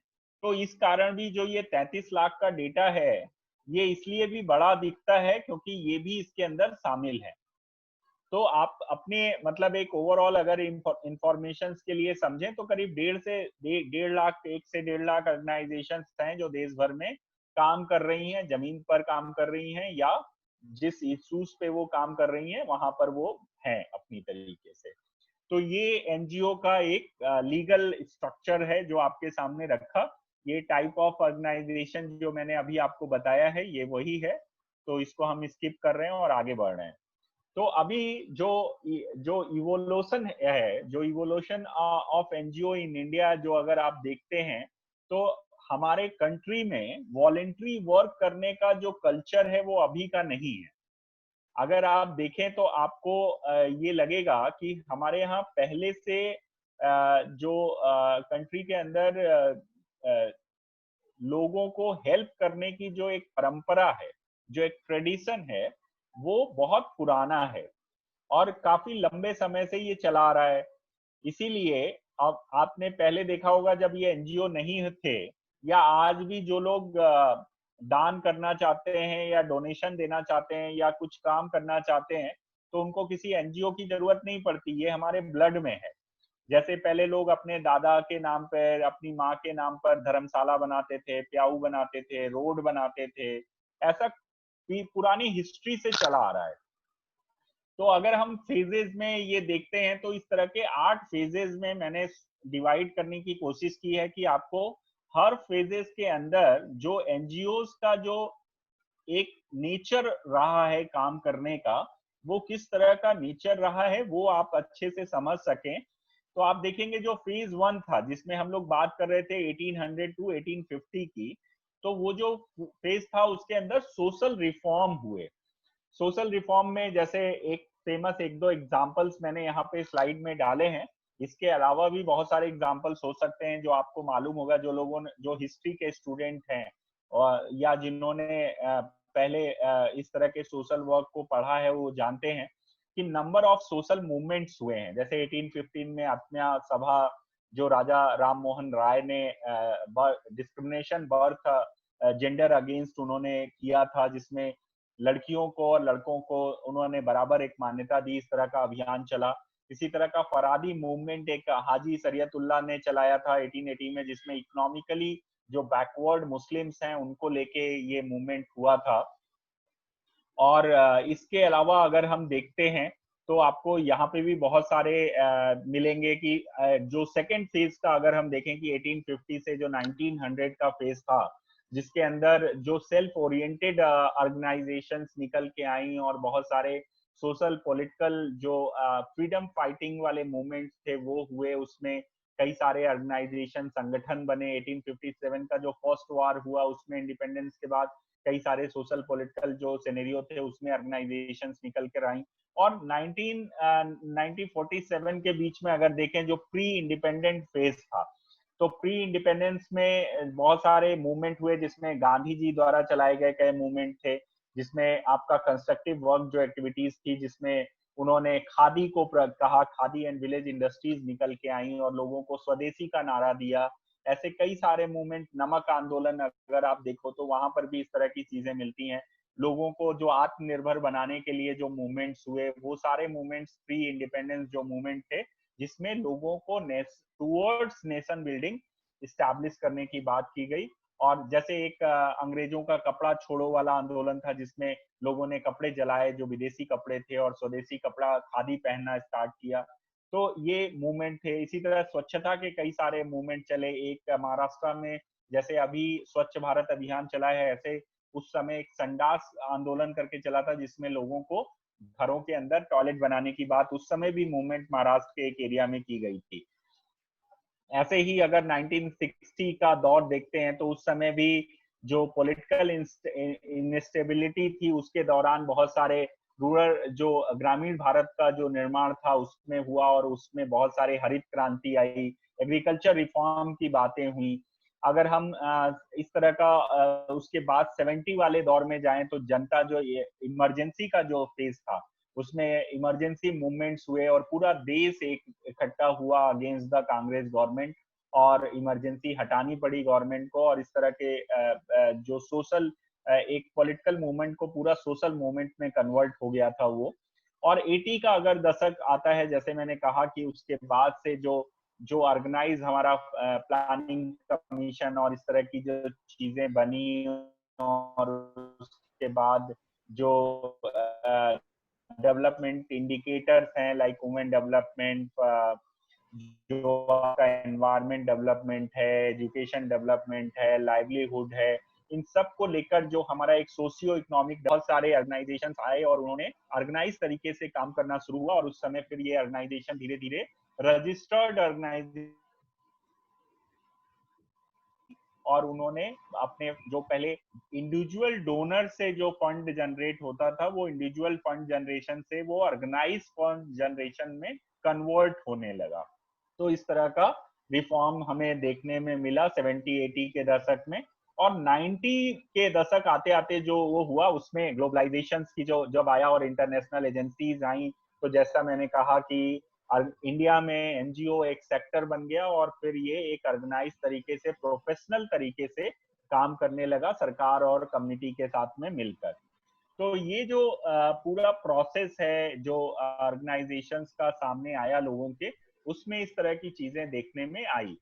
फिर अगर हम ये अगर इसका सेकेंड पॉइंट पे जाएं कि जो स्ट्रेंथ ऑफ एनजीओज है कि क्यों एनजीओ की को इफेक्टिव रहा या क्यों इसको अच्छा माना जाता है, तो हम ये सारे रीजन हैं यहाँ पर आप देख सकते हैं कि जैसे पहले लिखा है कि डेडिकेशन टू द कॉज, मतलब उनका काम के प्रति जो भाव है, जो समर्पण है, जो डेडिकेशन है वो बहुत स्ट्रांग होता है और इसलिए लोगों के बीच में वो अपनी जगह जल्दी बना पाते हैं। उनका कम्युनिटी के बीच में एक्सेप्टेंस और कॉन्फिडेंस फ्रॉम कम्युनिटी वो ज्यादा होता है क्योंकि वहीं के लोग होते हैं, लोकल लोग होते हैं, लोकल बातें करते हैं, उनकी बातें करते हैं, इसलिए भी होता है। दूसरा, ऑर्गेनाइजेशन जो एनजीओज हैं वो आईसी मटेरियल, आईसी आप जानते होंगे, इंफॉर्मेशन एजुकेशन एंड कम्युनिकेशन को आईसी कहा जाता है शॉर्ट फॉर्म में। तो एनजीओज के पास ये भी स्किल होती है कि वो अपनी इंफॉर्मेशन को प्रॉपर अच्छे तरीके से बना पाए उसको लोगों को एजुकेट कर पाए। एक कम्युनिकेशन चैनल होता है उनके पास जो गांव से लेके शहर तक का और केंद्र तक का उनका एक जुड़ाव होता है। तो ये एक है। टेक्नोलॉजी एक्सपर्टीज भी होती है, आजकल एनजीओ टेक्नोलॉजी भी यूज कर रहे हैं। जैसे आज के कॉन्टेक्स्ट में देखें तो जो ये माइग्रेंट वर्कर्स की प्रॉब्लम हुई है, उसमें बहुत सारे ऑर्गेनाइजेशंस ने माइग्रेंट वर्कर्स का डेटा कलेक्शन का काम शुरू किया है और टेक्नोलॉजी यूज किया है। फिजिकल डिस्टेंस को फॉलो करते हुए उन्होंने बहुत सारा सर्वे किया है, डेटा इकट्ठा किया है। ऐसे ही कम्युनिटी का जो मैंने कहा कि रूटीन कम्युनिटी जो है, मतलब लोग वहीं के हैं, उन्हीं का के बीच के हैं, तो उनका अच्छा होता है। इनके एक और चीज होती है कि फ्लेक्सिबिलिटी होती है काम में, क्योंकि सरकार के कामों में फ्लेक्सिबिलिटी नहीं होती। नियम कानून रूल्स जो बन गए वो लंबे समय तक चलते हैं, बट एनजीओस के काम में ऐसा नहीं होता। उनके काम में फ्लेक्सिबिलिटी होती है। अकॉर्डिंग टू नीड वो अपने काम को चेंज कर सकते हैं, प्रोसीजर्स को चेंज कर सकते हैं, लोगों के अकॉर्डिंग प्लान बना सकते हैं। ऐसे ही प्रोसीजरल फ्रीडम होती है। Non political nature of NGO, मतलब पॉलिटिकल पार्टी से ये एनजीओ नहीं जुड़े होते, इसलिए इनको हर समाज, हर वर्ग के लोग इनको एक्सेप्ट करते हैं, हर आइडियोलॉजी के लोग इनके साथ काम करते हैं। ऐसा ही skill for coordination of stakeholder, अगर मैं कहूँ तो आपको अलग अलग उनके पास एक्सपर्टीज भी होती है, जो डिफरेंट एरियाज में लोग उनको वो लोगों के बीच में जाते हैं और काम करते हैं। रिसोर्स बेस्ड फॉर ट्रेनिंग, मतलब जब उनको जरूरत पड़ती है क्षमता निर्माण की, कैपेसिटी बिल्डिंग की, ट्रेनिंग प्रोग्राम्स की, तो वो भी वो वहां पे करते हैं। जैसे आपने देखा होगा कि आज जो कोरोना वायरस के डूज एंड डोंट्स हैं, ये बहुत सारे लोग वहां पर लोगों को ट्रेनिंग दे रहे हैं, फील्ड स्टाफ को ट्रेनिंग दे रहे हैं एनजीओज, हेल्थ वर्कर्स को ट्रेनिंग दे रहे हैं, जैसे हमारी आशा आंगनबाड़ी वर्कर्स हैं, या ग्राम पंचायत में जो ग्राम प्रधान हैं या बीडीसी मेंबर्स हैं, उन सब लोगों को भी ये ट्रेन करने का काम कर रहे हैं। और एक अच्छी चीज है कि उनके पास रिसर्च और डेटा भी होता है, तो रिसर्च एंड डेवलपमेंट के कारण भी वो अच्छा काम करते हैं। तो ये सारी जो है वो स्ट्रेंथ है एनजीओज की, जिसके थ्रू वो काम कर रहे हैं। और अगर हम बात करें कि रोल ऑफ एनजीओज, तो बेसिकली 3 एरिया में एनजीओज काम करने में, जैसे मैंने पहले भी कहा, वो है कि एनजीओ ज्यादातर एज अ गवर्नमेंट पार्टनर या प्रोग्राम में पार्टनर बन के काम करते हैं। किसी प्रोग्राम को नीचे तक ले जाने में उनका अहम रोल होता है। ऐसे ही वो catalyst of the social change होते हैं, मतलब लोगों के लिए वो एक मोटिवेटर्स होते हैं, लोगों को एक नई प्रेरणा देने का, उनके डाउट्स क्लियर करने का, उनको आगे ले जाने के लिए काम करते हैं। आज इसका एक सबसे बड़ा एग्जाम्पल है कि आरटीआई मूवमेंट इसीलिए सक्सेस रहा क्योंकि उसमें एनजीओज की बहुत बड़ी भूमिका थी, और लोगों को आरटीआई के प्रति जागरूक करना, उनको एक बड़ा रोल, उन्होंने अहम रोल किया। और इस तरह के बहुत सारे उसमें भी आप देखेंगे कि उनका रोल होता है। और एक चीज और मैं यहाँ कहना चाहूंगा कि एनजीओज का पॉलिटिकल चेंज, मतलब जो पॉलिटिकल सिनेरियो है उसको भी बिल्ड करने में एक बड़ा रोल प्ले कर रहे हैं आजकल के एनजीओज। तो वो भी एक बड़ा काम है, मतलब आज के समय में जो कम्युनिटी को इन्फ्लुएंस करना है, जो मोबिलाइज करना है, वो काम भी एनजीओज कर रहे हैं। तो इस तरह के तीनों जो एरिया है, पार्टनर, कैटलिस्ट एंड इम्प्लीमेंटर, तो तीनों स्टेजेस पर एनजीओज का अच्छा रोल है और अच्छा काम कर रहे हैं। लेकिन ये सारा काम करते हुए भी एनजीओज की अपनी कुछ लिमिटेशंस भी है, कुछ मतलब उनके साथ चैलेंजेस भी हैं। चैलेंजेस ये हैं कि वो एक पर्टिकुलर एरिया में ही काम कर सकते हैं क्योंकि उनके पास मिनिमम रिसोर्सेज होते हैं, उनके पास इनएडिक्वेट फाइनेंशियल रिसोर्सेज, मतलब पैसे बहुत ज्यादा, उनके पास फंड नहीं होता है, अपना पैसा नहीं होता है, जिसके कारण वो बड़ा काम कर पाए। इंफ्रास्ट्रक्चर्स की प्रॉब्लम होती है, मैन पावर की प्रॉब्लम होती है, काम करने के लिए हर तरह की एक्सपर्टीज उनके पास नहीं होती है, और इस तरह के नंबर ऑफ रीजंस हैं, जो लिमिटेशंस हैं, जिसकी वजह से एनजीओज बहुत बड़ा काम नहीं कर पा रहे हैं। लेकिन हाँ, जहां हैं, जिस तरीके से हैं, अच्छा काम कर रहे हैं। तो अब ये है कि अगर ये सब अच्छा है और ये हमें कॉन्सेप्ट क्लियर है कि एनजीओज का रोल क्या है, तो ये भी हमें समझना चाहिए कि why do we need NGOs, हमें इनकी जरूरत क्या है और क्यों है। तो अगर हम यूं समझते हैं कि इनकी जरूरत ये है, तो आप देख सकते हैं, क्योंकि अभी इसका एक सबसे बड़ा एग्जाम्पल है, अगर मैं कहूं कि आज बहुत सारी स्कीम्स लॉन्च हो रही हैं। जैसे अगर एग्जाम्पल लें कि अभी प्रधानमंत्री जी ने भारत आत्मनिर्भर अभियान उन्होंने शुरू किया, अब ये आत्मनिर्भर अभियान को जमीन तक ले जाने में सिर्फ सरकारी सिस्टम तो सफिशिएंट नहीं है, तो सरकारी सिस्टम के साथ साथ हमें ऐसी ऑर्गेनाइजेशंस चाहिए, ऐसे संगठन चाहिए, ऐसे लोग चाहिए जो इस प्रोग्राम को जमीन पर ले जाने में हेल्प कर सकें। तो क्या क्या हेल्प कर सकते हैं? जैसे एक एग्जांपल में अगर बात करूं तो बहुत सारे स्कीम्स का फायदा लोगों को क्यों नहीं मिल पा रहा है, तो मुझे लगता है 3 मेजर कारण है जिसके कारण स्कीम का फायदा लोगों को नहीं मिल पाता। पहला कारण है कि स्कीम के बारे में पूरी तरह से नॉलेज ना होना, मतलब स्कीम का पूरा प्रचार प्रसार ना होना, जिसके कारण स्कीम की जो बारीकियां हैं वो नहीं जानते हैं, जिसके कारण वो स्कीम तक पहुंच नहीं पाते हैं लेने के लिए। पहला कारण। दूसरा कारण क्या है? अगर हमें मालूम चल भी गया कि स्कीम क्या है, तो कैसे लेना है उसका प्रोसीजर नहीं मालूम, उसके लिए कौन कौन से पेपर चाहिए, कहाँ जमा करना है, उसका फॉलो अप कैसे करना है, जब तक वो मिल ना जाए उसके लिए क्या करना है।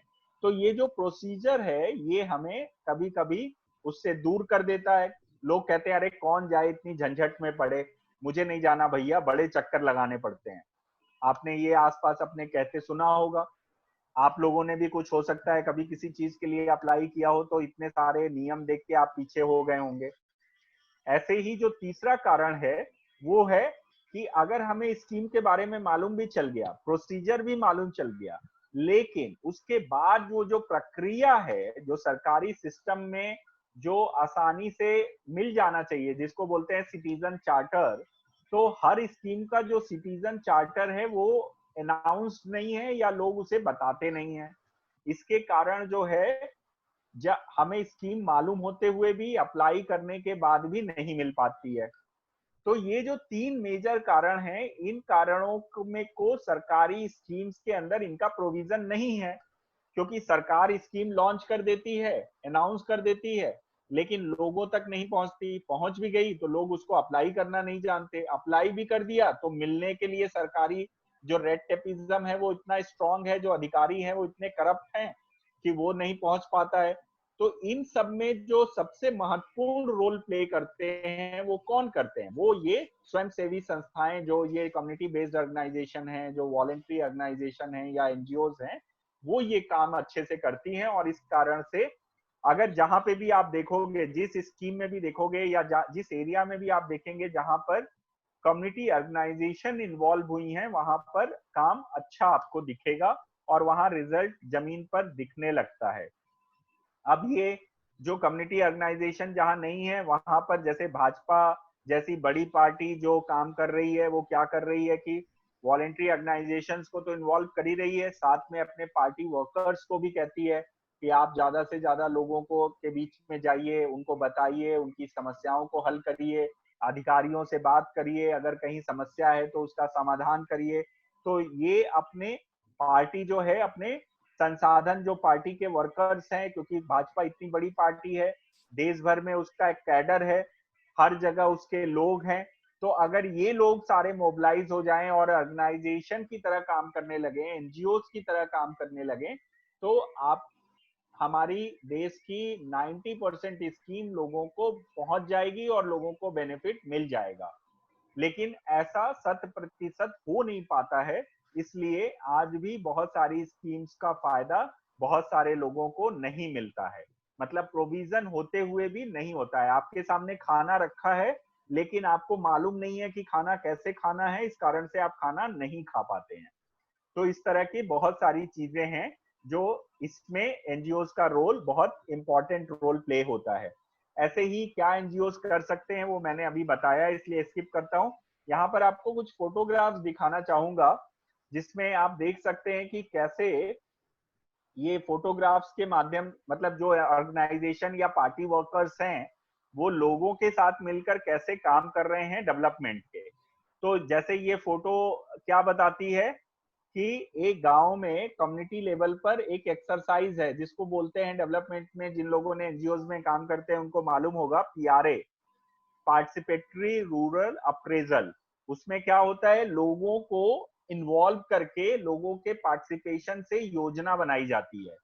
गांव की योजना बनाई जाती है जिससे कि लोगों की जो नीड है, जो डिमांड है, उसको उस योजना के अंदर शामिल किया जा सके और उसके अकॉर्डिंग उनको उनकी मांगों के अनुसार उनको काम या जो उनकी मांग है वो दिया जा सके। तो ये इस तरह के कई सारे फोटोग्राफ्स आपके लिए मैंने यहाँ पे रखे हैं कि आप देख सकते हैं कि कैसे ऑर्गेनाइजेशन कम्युनिटी के साथ मिलकर काम करती है और डिफरेंट साइंटिफिक टूल्स को भी यूज करती है, जिससे कि लोगों को एक अच्छा व्यापक इंटीग्रेटेड प्लान बन सके और लोगों के बीच में अच्छा काम हो सके और लोग उस काम को समझ सके और उनकी सहभागिता से वो रिजल्ट मिल सके जो एक्सपेक्टेड है, जो अपेक्षित है।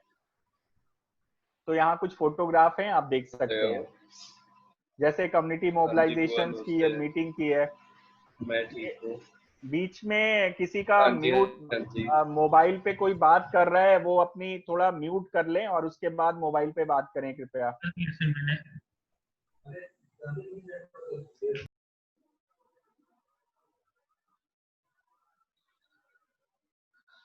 ये और कुछ फोटोग्राफ हैं जो जिसमें आप देख सकते हैं कि कैसे जो एनजीओस के लोग हैं या जो पार्टी के लोग हैं, संगठन के लोग हैं, वो कैसे लोगों के बीच में जाकर उनको ट्रेनिंग देते हैं, उनको जागरूक करने का काम करते हैं।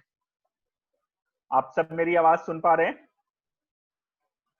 जी सर। Yes sir. आवाज आ रही है। तो ऐसे ही एनजीओ ट्रेनिंग की ये पिक्चर है, जैसे ये उड़ीसा की एक पिक्चर है जहां पर डिजास्टर मैनेजमेंट के ट्रेनिंग दी जा रही है, जिसमें लोगों को नहीं सॉरी, ये फोटो महाराष्ट्र की है जहां पर ये 2 फीट टॉयलेट बनाया जा रहा है। जो 2 फीट टॉयलेट आजकल जिसमें लंबे समय तक टॉयलेट चलाया जा सकता है, वो है। ये उत्तराखंड की फोटो है जहां पर कम्युनिटी को ट्रेनिंग देने का काम हुआ है। ऐसे अलग अलग स्टेट्स की फोटो है जहां पर, और एनजीओ बहुत सारे लोगों को श्रमदान के लिए भी प्रोत्साहित करते हैं, लोगों को मिलके। जैसे छत्तीसगढ़ में एक हमारी मेंबर ऑर्गेनाइजेशन है जिन्होंने छत्तीसगढ़ के कई गांवों में पानी का, पीने का पानी, वाटर बॉडीज, तालाब बनाए हैं, और वो किसी सरकारी मदद से नहीं बनाए हैं, वो लोगों की सहभागिता से, श्रमदान से बनाए गए हैं और उन्होंने उनको मोबिलाइज करके ये काम किया। ऐसे ही सफाई अभियान का काम है। तो नंबर ऑफ काम ऐसे हो सकते हैं जो लोगों के साथ लोग कर रहे हैं, मिलकर कर रहे हैं। तो ये सारे जो कैपेसिटी बिल्डिंग का काम हो, जैसे मैं ये संडास वाला जो कैंपेन की बात कर रहा था, जो आज जैसे स्वच्छ भारत के अंदर टॉयलेट कंस्ट्रक्शन का काम चल रहा है, उस समय भी बहुत पहले महाराष्ट्र में इस तरह का कैंपेन हुआ था और संडास बनाओ का एक आंदोलन चला था। तो इस तरह के बहुत सारे काम हैं जहां पर इस तरह के काम होते हैं। अब इसको जल्दी से, समय कम है इसलिए मैं जल्दी जल्दी से बातें करूंगा कि एनजीओस की फंडिंग भी कई तरीके से होती है।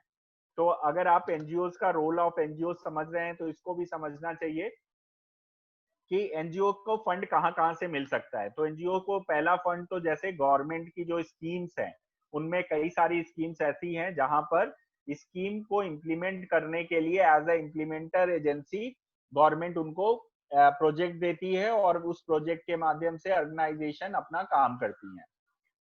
दूसरा जो एरिया है जो आजकल बहुत फेमस है, कॉर्पोरेट सोशल रिस्पॉन्सिबिलिटी, सीएसआर के नाम से जो जाना जाता है। उसके अंदर कॉर्पोरेट जो हैं, जो अपनी कंपनी में जो नेट प्रॉफिट है उसका 2% जो है, उसको नेट प्रॉफिट का 2% वो एज अ सीएसआर फंड जो है वो इकट्ठा करती हैं और उसका एक एनुअल सीएसआर प्लान बनाती हैं, जो शेड्यूल 7 सीएसआर एक्ट के अंदर है, उसको ध्यान में रखकर वो बनाती हैं, जिसके अंदर सस्टेनेबल डेवलपमेंट गोल जो एसडीजी है उसके अनुसार वो शेड्यूल 7 डिजाइन किया गया है, जिसमें हर एक तरह की एक्टिविटी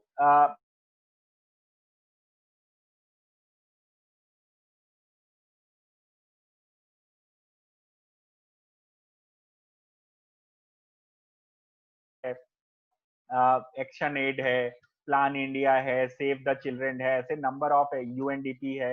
ये सब एजेंसीज जो हैं जो पैसा देती हैं और उनके माध्यम से जो उनके मैंडेट हैं या जो एरियाज हैं, जिस एरिया में एनजीओ काम करना चाहता है या जो प्रॉब्लम्स है उसको दूर करने के लिए वो काम करते हैं। और एक और एरिया है जो बहुत सारी इंडिया में ऑर्गेनाइजेशन जिसके माध्यम से काम करती हैं, वो है आपका इंडिविजुअल डोनर का, मतलब जो लोगों की मदद से करने वाला काम। ऐसे बहुत सारी ऑर्गेनाइजेशन हैं जो लोगों से फंड जनरेट करती हैं, इंडिविजुअल फंड जनरेट करती हैं, जिसको आजकल क्राउड फंडिंग भी बोलते हैं। तो क्राउड फंडिंग के माध्यम से भी फंड आता है और लोग उसको यूज करते हैं डेवलपमेंट के काम पे। इसका रिस्पांस देखें तो एक मैंने जस्ट एक ओवरऑल ऐसा डाला है कि अगर आप एनजीओ में हैं और एनजीओ के माध्यम से काम करते हैं, और या फिर पॉलिटिकल सिस्टम में भी आप एज अ पॉलिटिकल वर्कर भी, अगर आप पॉलिटिकल वर्कर में भी आपका अगर रिस्पांस आपका एक्टिव होगा तो रिजल्ट एक्सलेंट आएगा। अगर आपका रिस्पांस स्लगिश है, स्लो है, अच्छा नहीं है, तो रिजल्ट भी एवरेज आएगा, और नेगेटिव है तो एकदम ही जीरो आएगा। तो ये जो फॉर्मूला है वो हर जगह अप्लाई होता है जब आप काम करते हैं। तो ऐसे ही सारे ये चीजें हैं। अब मैं जल्दी से एक जो बात बहुत इंपॉर्टेंट है डेवलपमेंट प्रोग्राम इम्प्लीमेंटेशन में, कि आपको अब जरूरत है चेंज इन स्ट्रैटेजी। लाइक आपको जो अब काम करने की जरूरत है आज के समय में, वो डिमांड ड्रिवन है। मतलब आपको सप्लाई ड्रिवन नहीं बनाना, डिमांड ड्रिवन बनाना है। जैसे अगर मैं बात करूं तो हमारे प्रधानमंत्री जी ने अभी जो लास्ट 12 मई को एक अपील की थी सभी लोगों के साथ, आपने देखा होगा, करने की जरूरत है। जो इटम है वाइब्रेंट डेमोग्राफी है, डिमांड है।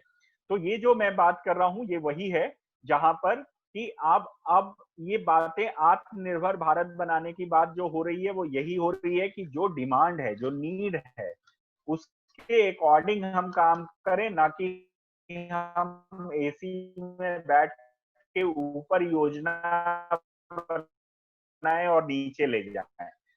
योजना नीचे बने, उसका इम्प्लीमेंटेशन प्लान भी नीचे बने, और उसके लिए जो रिसोर्सेज काम करेंगे लोगों के साथ, तो फिर ये स्ट्रैटेजी चेंज होगी और लोगों को हम सही सेवाएं दे पाएंगे। और इसीलिए अब्दुल जे कलाम साहब ने कहा था कि पॉलिटिक्स ऑफ डेवलपमेंट जो है वो है कि आपको अपने एरिया में आपको मालूम होना चाहिए कि आपके एरिया की प्रॉब्लम क्या है, वहां की पल्स आपको मालूम होनी चाहिए। आप लोगों को, जितना आपको लोग जानते हैं, आप उतना लोगों को जाने, as a politician, as a development worker, as a development professional. तो अगर आप लोगों को जानेंगे, आप उनकी समस्याओं को जानेंगे, उस एरिया की समस्याओं को जानेंगे, तो आप एक अच्छा डेवलपमेंटल प्लान बना सकते हैं, उस एरिया को आप डेवलप करने के लिए एफर्ट्स कर सकते हैं, और लोग आपसे फिर जुड़ेंगे और आप लंबे समय तक इस पूरे डेवलपमेंटल पॉलिटिक्स का हिस्सा बन पाएंगे, और आने वाले समय में आप पॉलिटिक्स फॉर डेवलपमेंट कर पाएंगे। और ऐसा ये उन्होंने आह्वान आज की यंग जनरेशन प्रोफेशनल्स के लिए किया कि हम सबको आगे आना चाहिए और इस तरह का काम करना चाहिए। एक ये लास्ट मैं कोट करूंगा एग्जाम्पल कि जो अमेरिकन राष्ट्रपति थे कैनेडी, उन्होंने एक बहुत अच्छी बात करी कि अमेरिका जो है, वहां पर अमेरिका इसलिए डेवलप नहीं है कि वहां रोड अच्छी है, इसलिए वो है, अमेरिका डेवलप है क्योंकि वहां रोड अच्छी है और डेवलपमेंट है रोडों के कारण। तो उनका good road is a development need of any village, district of road. So जो एक स्टेटमेंट जो उन्होंने दिया वो मैं सिर्फ पढ़ूंगा एज लाइन बाय लाइन, कि like it is not the because America is prosperous she has a good road, it is the because she has good road that she is a prosperous। मतलब दोनों जो एक दूसरे कहते हैं ना, विकास का जो पहिया है वो दोनों के उससे जुड़ा हुआ है। तो आपको अगर काम करना है तो आपको विकास को साथ लेके चलना है। बट दुर्भाग्य ये है इस देश का कि यहाँ पर जब चुनाव होते हैं तो विकास का मुद्दा जो है वो पूरी तरह से पीछे चला जाता है, और रह क्या जाता है, वो रह जाता है जो ऐसा जो दिखावटी, मतलब आप देखते हैं कि हर चुनाव में 5 साल तक जो मुद्दा होता है वो चुनाव के समय मुद्दा नहीं होता है। मुद्दा क्या हो जाता है, जो उस समय के तमाम जो चीजें ऐसे मुद्दे बनाए जाते हैं, नरेटिव सेट किए जाते हैं। तो जो नरेटिव जब सेट किए जाते हैं तो वो क्या होता है, उसके कारण कि जो विकास की जो मेन मुद्दे हैं, जो ओरिजिनल फैक्टर्स हैं, वो कहीं ना कहीं डाइल्यूट हो जाते हैं और ये चला जाता है। इसीलिए हर 5 साल पर चुनावी आंधी आती है और वो विकास की राह छोड़कर भ्रामक जो ऐसे बनाए हुए मुद्दे हैं उसको उसके ऊपर एक गुबार बना लेती है और लोगों को आस दिखाकर, लोगों को एक कल्पना का चित्र दिखाकर और लोगों को बहला फुसलाकर वो लोगों के को गुमराह करके वोट बैंक की पॉलिटिक्स करती है और जिसके कारण विकास कहीं खो जाता है। और यही कारण था कि 2014 के चुनाव में, जिसमें इतनी बड़ी मात्रा में लोगों ने वोट दिया और एक बहुत ही लोकप्रिय सरकार और लोकप्रिय प्रधानमंत्री को चुना, अगर आप उसके पीछे जाएंगे तो आप बैकग्राउंड देखेंगे कि ऐसा क्यों परिवर्तन हुआ। तो सिर्फ इसलिए परिवर्तन हुआ कि लोग जो है वो भ्रष्टाचार और जो ऐसी बेकार की जो राजनीति थी, जो डेवलपमेंट से बहुत दूरों तक उसका कोई नाता नहीं था, उससे लोग ऊब चुके थे। इस कारण से लोगों ने 2014 में उस सब को तोड़ते हुए विकास को वोट दिया। और आपने देखा कि उसमें चुनाव में लोगों ने यहाँ तक कहा कि विकास पागल हो गया है, या मतलब इस तरह के स्टेटमेंट तक आए जहां पर डेवलपमेंट को क्रिटिसाइज किया गया। लेकिन सही मायने में अगर देखा जाए तो डेवलपमेंट ही पॉलिटिक्स को आगे ले जाता है और पॉलिटिशियंस को भी आगे ले जाता है। और इसका एग्जाम्पल आज के प्रधानमंत्री हैं, जिन्होंने अपने सुशासन से जो एक नया माइलस्टोन क्रिएट किया है, जो एक नए इंडिकेटर्स खड़े किए हैं डेवलपमेंट के, उसके कारण लोग आज उनके आसपास भी नहीं हैं। और ये मेरी बात इस बात से प्रूफ होती है कि 2019 का जो चुनाव हुआ, जिसमें पुनः ये सरकार चुनकर आई, उसमें सिर्फ और सिर्फ एक मुद्दा था डेवलपमेंट। और इस कारण से आपने देखा कि चाहे वो राफेल का मुद्दा हो, चाहे और भी सारे मुद्दे आए हो, वो सब ऐसे धड़ाम से गिर गए और कोई भी स्टैंड नहीं कर पाया। क्यों? क्योंकि लोगों को पिछले 5 साल में डेवलपमेंट दिखा और उस डेवलपमेंट के कारण जो है ये सारी चीजें हुई। तो लोग कहते हैं ना कि कारवां गुजर गया और गुबार देखते रह गए। तो वो जो गुबार देखने का जो अब समय था, वो ऑलमोस्ट, मैं तो ये कहूंगा, आप पता नहीं मेरी बात से सहमत हैं या नहीं, लेकिन मैं तो ये कहूंगा कि 6 साल में वो कारवां भी बना है, वो रोड भी बनी है, वो विकास भी हुआ है। और आने वाले समय में भी एक आज जिस तरह से पिछले 60 दिनों से ये सरकार लोगों के साथ मिलकर काम कर रही है, उस काम को सही तरीके से विकास की एक सही डिफिनीशन दिखा रही है। और सही मायने में यही एक गुड गवर्नेंस का या गवर्नेंस का एक सही एग्जाम्पल है और इसी एग्जाम्पल्स के थ्रू हम विकास को आगे ले जा सकते हैं। तो मैं सिर्फ यही आज के अपने टॉपिक में ये बात आपको रखना चाहता था कि अगर आपको पॉलिटिक्स में जाना है या किसी भी प्रोफेशन में जाना है तो आपको 2 चीजें तय करनी पड़ेगी। एक, जिस प्रोफेशन में भी आप हैं, उस प्रोफेशन के साथ साथ आपकी सोशल रिस्पॉन्सिबिलिटी क्या है, उसको आप जरूर सोचिए और उसके लिए आप काम करिए। और दूसरा, अगर आप पॉलिटिक्स में जा रहे हैं तो पॉलिटिक्स जो है वो निगेटिव पॉलिटिक्स या अपॉर्चुनिस्ट पॉलिटिक्स नहीं होनी चाहिए। पॉलिटिक्स फॉर डेवलपमेंट होना चाहिए, डेवलपमेंट के लिए पॉलिटिक्स होना चाहिए, क्योंकि लोगों ने आपको इसी के लिए चुना है। तो ये एक मेरा ओवरऑल एक इस विषय पर, क्योंकि समय बहुत कम है तो इससे ज्यादा इस विषय को इसमें नहीं रखा जा सकता। मैंने कोशिश की है कि आपको एक नया एंगल, एक नई चीजें बताने की। ये सब बातें जो मैंने बताई है, ये आपने, जैसे मैंने पहले कहा कि आपने सुनी होगी जरूर, बट अब जरूरत है आज के डिस्कशन के बाद इसको नए तरीके से देखने की और प्लान करने की। धन्यवाद। Thank you. Thank you sir, आपका इतना अच्छा ही ये पूरा सेशन रहा है कि बीच में ही कुछ लोगों ने हाथ उठाना शुरू कर दिया, क्योंकि बाकी प्रोसेस हमारे सब लोग समझ चुके हैं कि हैंड राइज करना चाहिए। तो अब सर कुछ सवाल हम लोग लेना शुरू करेंगे सभी का। लीजिए प्लीज। चैतन्य जी शुरू करेंगे। जी सर नमस्कार। संतोष सर नमस्कार। मैं नमस्ते। चैतन्य मेरठ से। सर मेरा नमस्कार। मेरा आपसे ये जानना चाह रहा था सर कि वर्तमान में और पहले भी ये देखा गया है कि जब भी कोई किसी तरीके की जैसे डेवलपमेंट की या कुछ विकास की बात आती है तो वहाँ पे पर्यावरण को दरकिनार कर दिया जाता है। जिस तरीके से अभी कुछ समय पहले अरे के जंगलों के विषय में मेरे कितने सारे भाई बंधु यहाँ पे बम्बई से जुड़े होंगे, वो जानते होंगे, उन्होंने देखा होगा। अभी कुछ दिनों पहले आई खबर कि वेस्टर्न घाट्स के बीच से मध्य से अभी वहां पे वो रेल की पटरी गुजारी जा रही है। तो ये कहाँ तक सही है? क्योंकि आपने ये कहा कि आप पर्यावरण की ऐसी व्यवस्थाओं के साथ काम किए हैं, तो ये मतलब ये तो एक स्पेसिफिक क्वेश्चन आप ही के लिए है जी। चैतन्य जी, बहुत अच्छा सवाल आपने पूछा है। मैं इसको आपकी बात को सीधे भी आंसर करूंगा और एक उसका एक लार्जर प्रोस्पेक्टिव भी आपको दिखाने की कोशिश करूंगा। देखिए, डेवलपमेंट हमेशा जो है ना, कहते हैं कि मैं एक डिजास्टर मैनेजमेंट का भी स्टूडेंट हूं, तो उस नाते भी हमेशा कहा जाता है कि डेवलपमेंट डिजास्टर को प्रमोट करता है, और कई बार डिजास्टर में डेवलपमेंट भी काम भी करता है। तो दोनों का बैलेंस होना बहुत जरूरी है।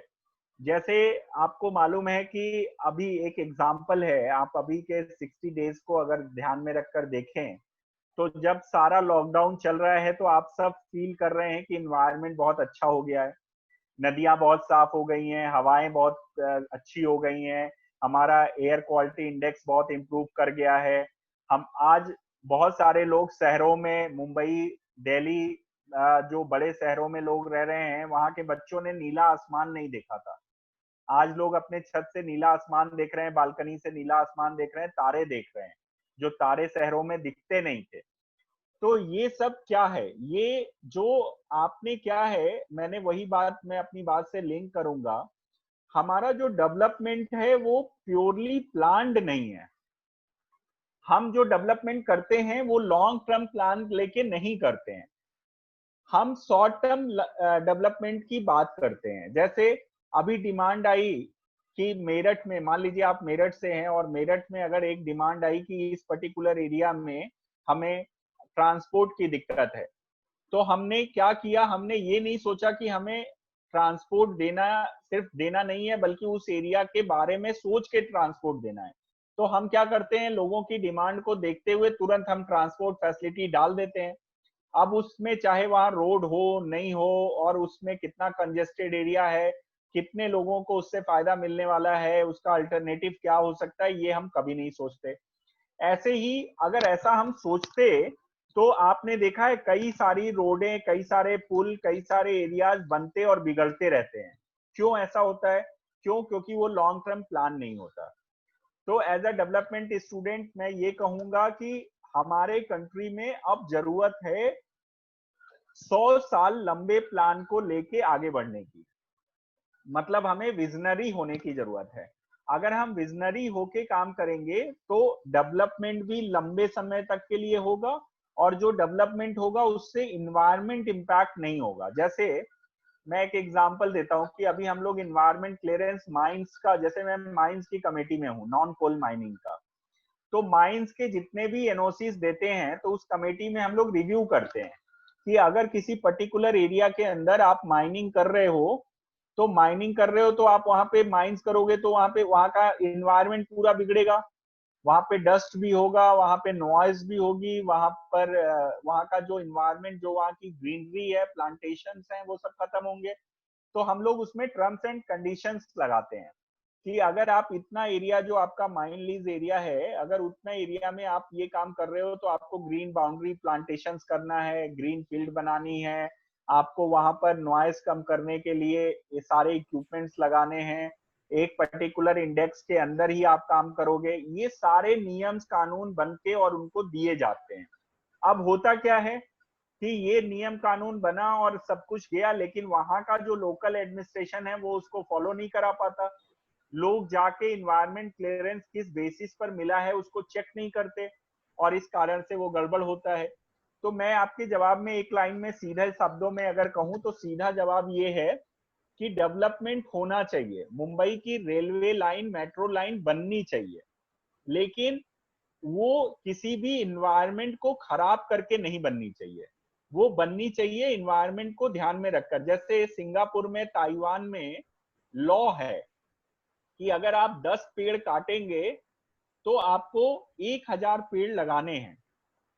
तो अगर आप 10 पेड़ काट के, अगर मान लीजिए आपने रेलवे ट्रैक बनाया, 1 लाख पेड़ काट के आपने रेलवे ट्रैक बनाया और 10 लाख ट्रीज अगर उसके सराउंडिंग लगा दिया, तो वो एरिया पहले से ज्यादा ग्रीन हो जाएगा, पहले से ज्यादा इन्वायरमेंट फ्रेंडली हो जाएगा। लेकिन हमारे यहाँ वो नहीं होता है। हमारे यहाँ क्या है, जो परमिशन दी जाती है वो सिर्फ इस बात की दी जाती है कि आप ये बना लो, लेकिन बनाने में जो उजाड़ोगे उसके लिए क्या करोगे वो हमारे उसमें नहीं होता है। तो ये प्रॉब्लम है, इसलिए यहाँ पर कानून को सख्त करने की जरूरत है और ऐसे लोगों को लायबल बनाने की जरूरत है। तो इसमें जो पब्लिक वॉइस है वो बहुत इंपॉर्टेंट रोल प्ले करता है।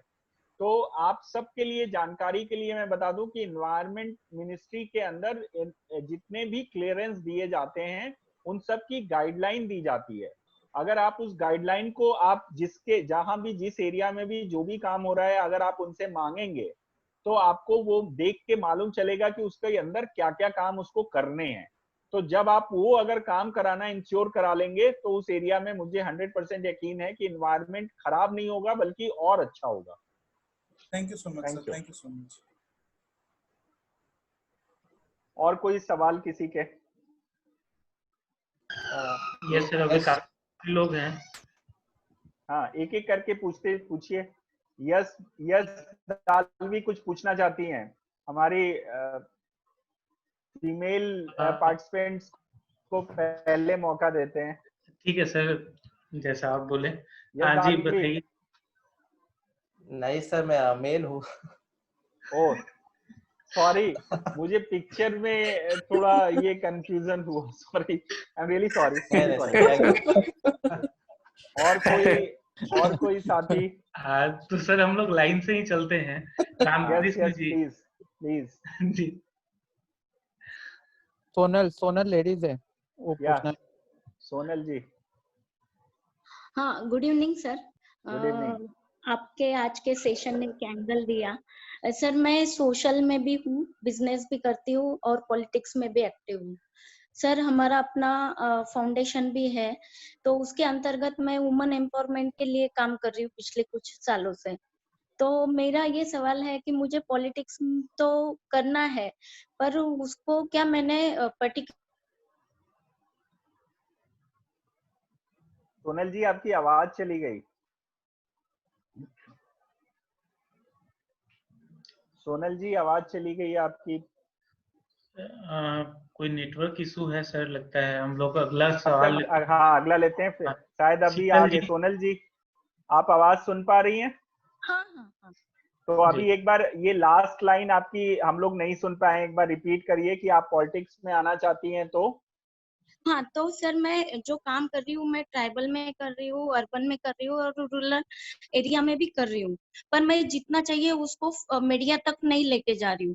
तो क्या मैंने इसको मैं ये मेरी अपनी एक सोच है कि मैं काम करती हूँ तो मैं जहाँ कर रही हूँ वहां तक ही रहे तो ठीक है, लोगों को बताने की इसकी जरूरत नहीं। तो क्या मैंने ये एंगल चेंज करना चाहिए, ऐसा मुझे अभी लग रहा है। एकदम ही करना चाहिए, और आपको जो लग रहा है वो एकदम सही लग रहा है, क्योंकि आपके काम को देखिए, इसको प्रचार प्रसार करना, इसको आप उस दृष्टि से मत देखिए कि आप अपने काम को दिखा रही हैं या बता रही हैं।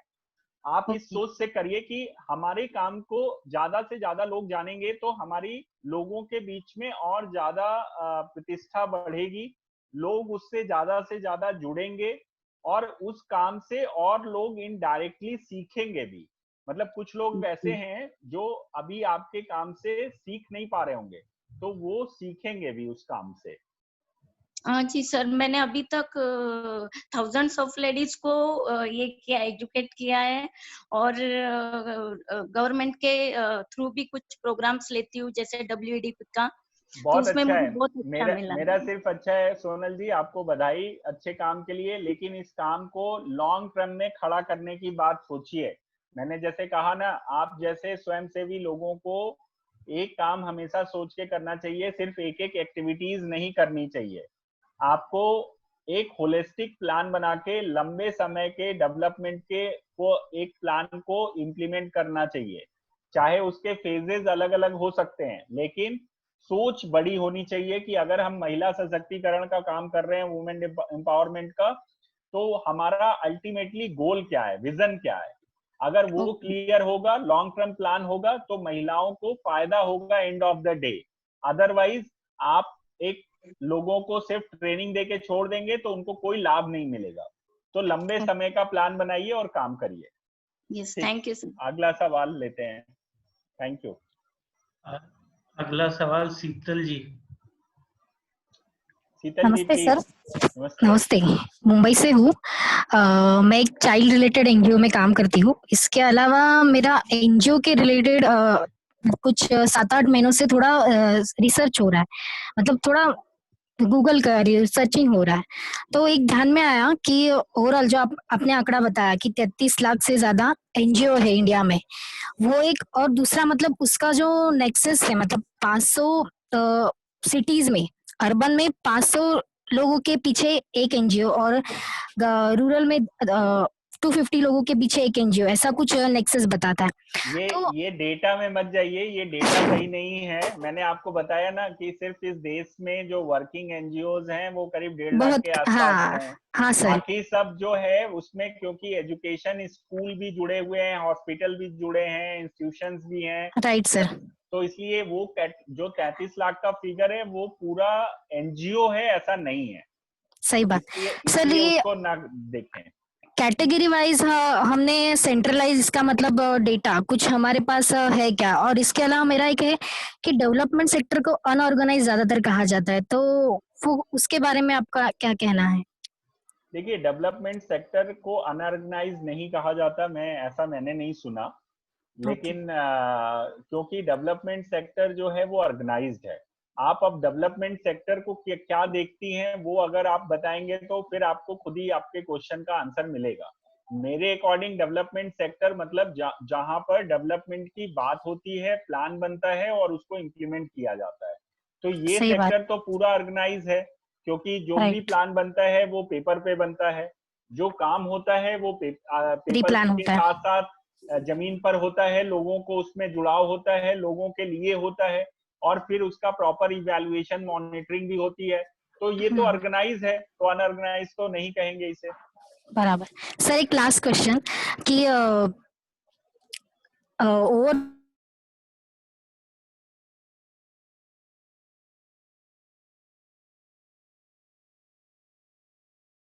कंट्रोलिंग के लिए, एनजीओस के ओवरऑल मॉनिटरिंग कंट्रोलिंग के लिए कोई सेंट्रल प्लान हो रहा है क्या, या कोई ऐसा सोचा जा रहा है क्या? देखिए, सेंट्रल गवर्नमेंट ने इस मोदी सरकार ने 2014 में आने के बाद एनजीओस में बहुत सारे नियम बदले, एफसीआरए के नियम बदले, उनके रजिस्ट्रेशन प्रोसेस में किया, इनकम टैक्स के थ्रू जो उन्हें 12 एटीजी में छूट मिलती थी उसमें कई सारे नियम चेंज किए हैं। तो बहुत सारी चीजें हुई हैं जिसके थ्रू जो फर्जीवाड़ा होता था, जो फेक काम होते थे, उनको रोकने के लिए इस तरह के प्रोविजंस किए गए हैं। और आने वाले समय में और भी ऐसे प्लान चल रहे हैं। होम मिनिस्ट्री के थ्रू मॉनिटरिंग भी हो रही है, सारे एनजीओ को एनुअल रिपोर्ट भी सबमिट करने की प्रोविजन बनाने की बात हो रही है। मेरा कहना ये है कि आज के समय में अब जरूरत है, जैसे हमने इतने सारे एक्ट बदले हैं, नोटिफिकेशंस किए हैं, अमेंडमेंट किए हैं, वैसे ही सोसाइटी एक्ट 1860 का भी, ट्रस्ट एक्ट का भी अब अमेंडमेंट होना चाहिए, क्योंकि ये इतना पुराना एक्ट है। और इसके अंदर जो ये फिगर है ना, इसको अलग करना चाहिए। मतलब स्कूल का, आपको स्कूल चलाना है तो स्कूल रजिस्ट्रेशन के लिए अलग एक्ट होना चाहिए, हॉस्पिटल रजिस्ट्रेशन के लिए अलग होना चाहिए, कोई रिलीजियस इंस्टीट्यूशन चलाना है तो अलग एक्ट होना चाहिए, और सिर्फ अगर आपको समाज के लिए काम करना है तो उसकी रजिस्ट्रेशन की अलग प्रक्रिया होनी चाहिए, जिससे कि ये कैटेगराइज किया जा सके, बाइफरकेट किया जा सके, और एक्चुअल में काम करने वाले जो हम लोग उसको सेवा वॉरियर्स कहते हैं, तो जो एक्चुअल में काम करने वाले सेवा वॉरियर्स हैं वो सामने आने चाहिए और वो काम करने चाहिए, उन्हीं को काम मिलना चाहिए, ऐसा कहना है। Thank you sir, thank you very much. यही मेरा मतलब था कंफ्यूजन। Right, thank you. अगला सवाल पंकज जी की हम लोग लेंगे। पंकज जी। नमस्ते सर। नमस्ते सर, मेरा प्रश्न यह है कि जो आपने बताया कि एनजीओ है वह समाज के हित में भी कार्य करता है और कुछ उसका दुरुपयोग भी होता है। जैसे कई बार क्या होता है, फंडिंग फॉरेन कंट्री से भी आती है जो कि अवैध रूप से, तो क्या उसको कैसे रोका जाए और समाज के, पंकज जी उसकी चिंता करने की भूमिका निभा सकता है? पंकज जी उसकी चिंता करने की अब आपको जरूरत नहीं है क्योंकि पिछले 2 सालों में 2016 से FCRA एक्ट में चेंजेस बहुत सारे होम मिनिस्ट्री ने कर दिए हैं और अब कोई भी फॉरेन फंड आपको अगेंस्ट नेशनल मतलब एंटी नेशनल एक्टिविटीज के लिए नहीं आ सकता। दूसरा, कोई भी फॉरेन फंड आ रहा है तो उसका आपको क्वार्टरली रिपोर्ट करना है। फॉरेन होम मिनिस्ट्री उस पर नजर रखती है, उसका FCRA अकाउंट अलग कर खोलना पड़ता है, हर क्वार्टर में रिपोर्ट देनी पड़ती है और वहां पर उस पूरे काम की मॉनिटरिंग भी की जा रही है। आपने बहुत अच्छा सवाल दूसरा किया कि ये काम तो सारे सरकारी सिस्टम के द्वारा हो रहे हैं। दूसरा आपका सवाल जो अच्छा था वो ये था कि हम लोग एज अ सिटीजन उसमें नजर क्या कर सकते हैं। तो हमारा सबसे बड़ा इसमें रोल है वो है नजर रखने का। हमें अपने आसपास के जितने भी ऐसी ऑर्गेनाइजेशन हैं जो फॉरेन फंडिंग के थ्रू काम कर रही हैं उनको उस पर नजर रखिए, वो क्या काम कर रही हैं, कैसा काम कर रही हैं, क्या कोई वो एंटी नेशनल एक्टिविटीज तो नहीं कर रही हैं या कोई ऐसा ही फंड का दुरुपयोग तो नहीं कर रही हैं। अगर हम ये सब नजर रखते हैं तो आप उसको होम मिनिस्ट्री को या FCRA को जो ऑफिस है होम मिनिस्ट्री का एक विंग है उसको आप इसका बारे में जानकारी दे सकते हैं। उस पर नजर रख के विजिलेंस के थ्रू आप उनको अवेयर कर सकते हैं, वहां के लोगों को अवेयर कर सकते हैं और उसकी सूचना सरकार को भी दे सकते हैं। गौतम जी, एक प्रश्न और सर। हाँ सर, जैसे एक NGO को अपने कार्य को पूर्ण करने के लिए प्रशासन से सहायता लेनी है, सरकार से सहायता लेनी है, तो जैसे आपने बताया कि जो कई सारे जो अधिकारी हैं उनके रेड टेपिज्म से बचते हुए किस प्रकार से वो अपना कार्य निकलवाएं, किस प्रकार से कार्य को व्यवस्थित करें। ये आपके जितनी भी आप इसमें दो चीजें होना बहुत जरूरी है। एक तो जिस कार्य को आप कराने के लिए प्रयास करना चाहते हैं उस कार्य के बारे में पूरी जानकारी आपको होना, जिससे कि उसके सारे नियम और जो उसके प्रोसीजर है उसको आप समझ सकें।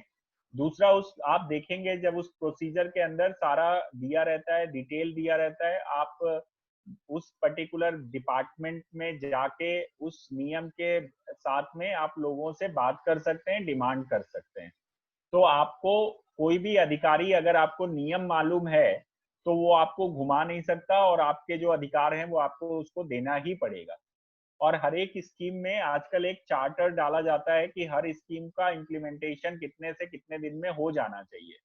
तो वो सब भी आप देखेंगे तो आपको उस सिटीजन चार्टर्स के थ्रू आप उसको कर सकते हैं और अगर सिटीजन चार्टर किसी स्कीम में नहीं बना है तो बनवाने का भी काम आप कर सकते हैं। Thank you. अगला सवाल लेंगे गौतम जी। नमस्कार संतोष जी, आपका पूरा सेशन बहुत अच्छा था। मेरा ये सवाल है कि मैंने ऑब्जर्व किया है कि मैं national youth council of India उसमें हूँ, वो एक NGO है। तो जब भी हम NGO में एक्टिविटीज करते हैं तो अगर हम NGO में पॉलिटिक्स लाते हैं, मतलब अगर पॉलिटिकल विंग का NGO रहता है तो फिर पीपल उससे भाग जाते हैं। लोगों को पॉलिटिक्स और NGO में इतनी रुचि नहीं होती। उन लोग को अगर सिर्फ NGO की एक्टिविटीज थ्रू करेंगे तो वो लोग ये करते हैं, क्योंकि उनको लगता है कि हम अगर सोशल विंग के मतलब NGO जो पॉलिटिकल पार्टी से एफिलिएटेड है उस NGO की मदद से हम करेंगे तो हम चाहते हैं कि वोटिंग के टाइम हम उस पार्टी को वोट दें। हमारा कोई मोटिव है, क्योंकि NGOs में काम करने के वक्त हमारा निस्वार्थ भाव से हमें काम करना चाहिए, हमारा कुछ उससे हमें कुछ मिलना नहीं चाहिए, है ना। इसमें सवाल क्या है? आपके हिसाब से पॉलिटिकल पार्टीज को अपना NGO चलाना चाहिए, ये सवाल है। नहीं, पॉलिटिकल पार्टीज को सिर्फ पॉलिटिक्स करनी चाहिए। पॉलिटिकल पार्टीज को सिस्टम बनाने का काम करना चाहिए, ना कि स्वयं सारे काम करने चाहिए। ऐसा मेरा व्यक्तिगत मानना है, क्योंकि पॉलिटिक्स में आना और पॉलिटिकल पार्टीज चलाना यही एक बड़ा काम है। अगर हम वही अच्छे से करें तो बहुत अच्छा होगा। और बाकी जो काम है, देश भर में इतने अच्छे ऑर्गेनाइजेशंस हैं अपने। अच्छा, क्या है, हर पॉलिटिकल पार्टी का जो कैडर होता है ना, जो कार्यकर्ता होता है, वो किसी ना किसी प्रोफेशन से तो जुड़ा ही होता है। हर एक कार्यकर्ता अपनी जीविका को चलाने के लिए, अपने सर्वाइवल के लिए वो कुछ ना कुछ तो काम करता है, किसी ना किसी प्रोफेशन से जुड़ा होता है। बहुत सारे ऐसे पार्टी वर्कर्स हैं जो अपना प्रोफेशन करते हुए पार्टी के लिए टाइम देते हैं। तो उसमें बहुत सारे ऐसे पार्टी वर्कर्स भी हैं जो एनजीओ से जुड़े हुए हैं। तो वो अगर वो इंस्पायर हो जाएं और वो लोग उनकी ऑर्गेनाइजेशन या उनके लोग उस एरिया में और बहुत सारे और ऑर्गेनाइजेशंस को अगर जोड़ के अगर काम उस एरिया में करेंगे तो अच्छा होगा। अभी पॉलिटिकल पार्टीज को अलग से ये काम करने की क्या जरूरत है? कांग्रेस ने यही तो किया था, उसने एक राजीव गांधी फाउंडेशन बना लिया। अभी वो पूरा पार्टी का फंड उसमें डाल के और लोगों को राजीव गांधी फाउंडेशन के नाम से काम करना, ये क्या है? तो आप ये जब सारे काम आप खुद ही करेंगे तो बाकी लोग क्या करेंगे? और दूसरा, जब आप इस तरह के काम करते हैं तो आप बहुत सारे उसमें उल्टे सीधे काम भी करते हैं। फंड लेके आप मिसयूटिलाइज करते हैं फंड का। इनकम टैक्स में क्योंकि ऑर्गेनाइजेशंस को छूट होती है तो आप बहुत सारा पैसा एनजीओज में लेके और उसको इधर से उधर घुमाते हैं। तो इस तरह का काम नहीं करना है, ठीक है? दूसरी एक बात, जल्दी से एक बात आपकी खत्म करूंगा। आपने एक बीच में बात अच्छी बोली थी लेकिन आप छूट गए, उसे क्वेश्चन में आपने कन्वर्ट नहीं किया।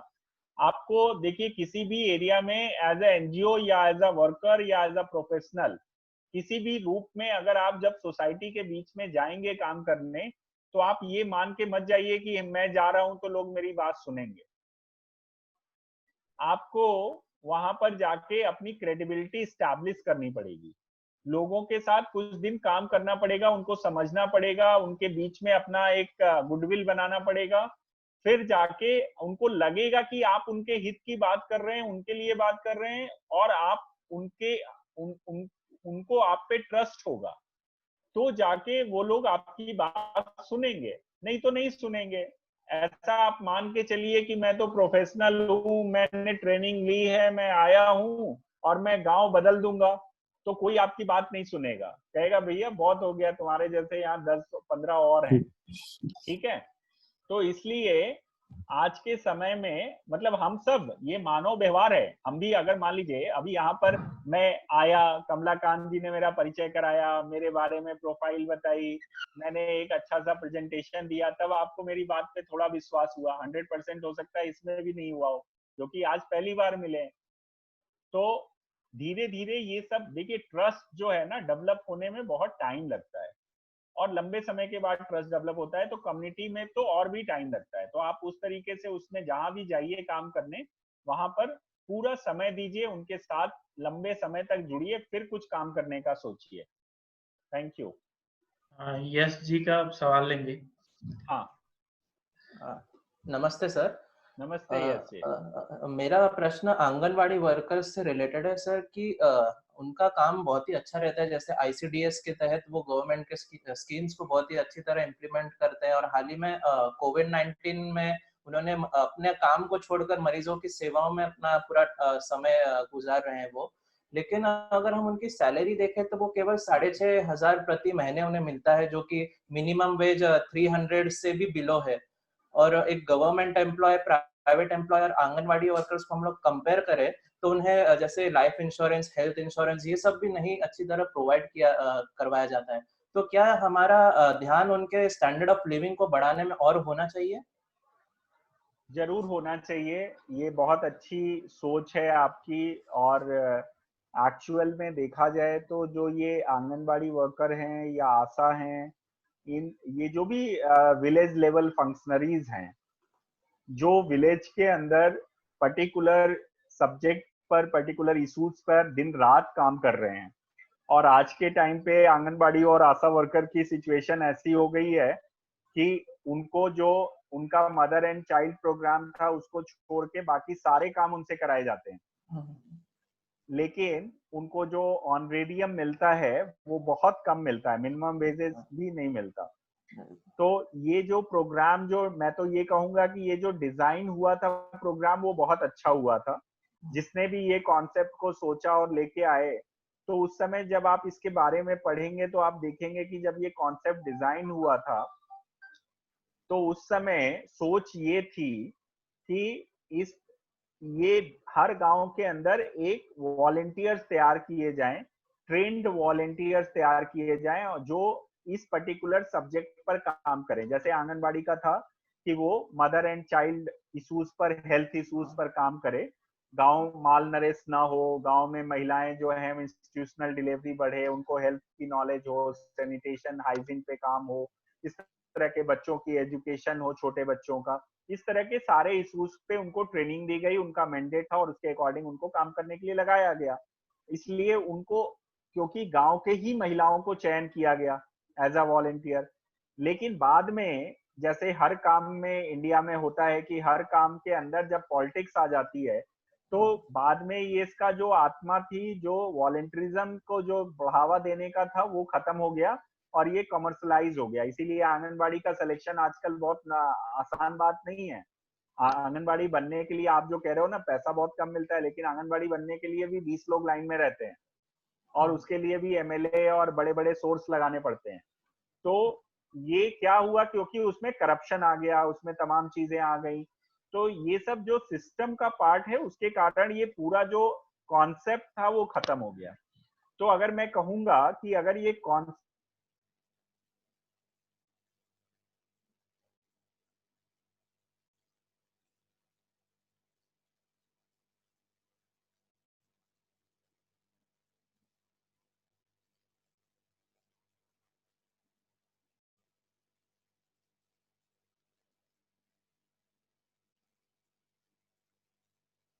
शायद कोई नेटवर्क इशू अभी आ गई है। आज की डेट में उनका काम देखा जाए और उसके हिसाब से अगर इवैल्यूएशन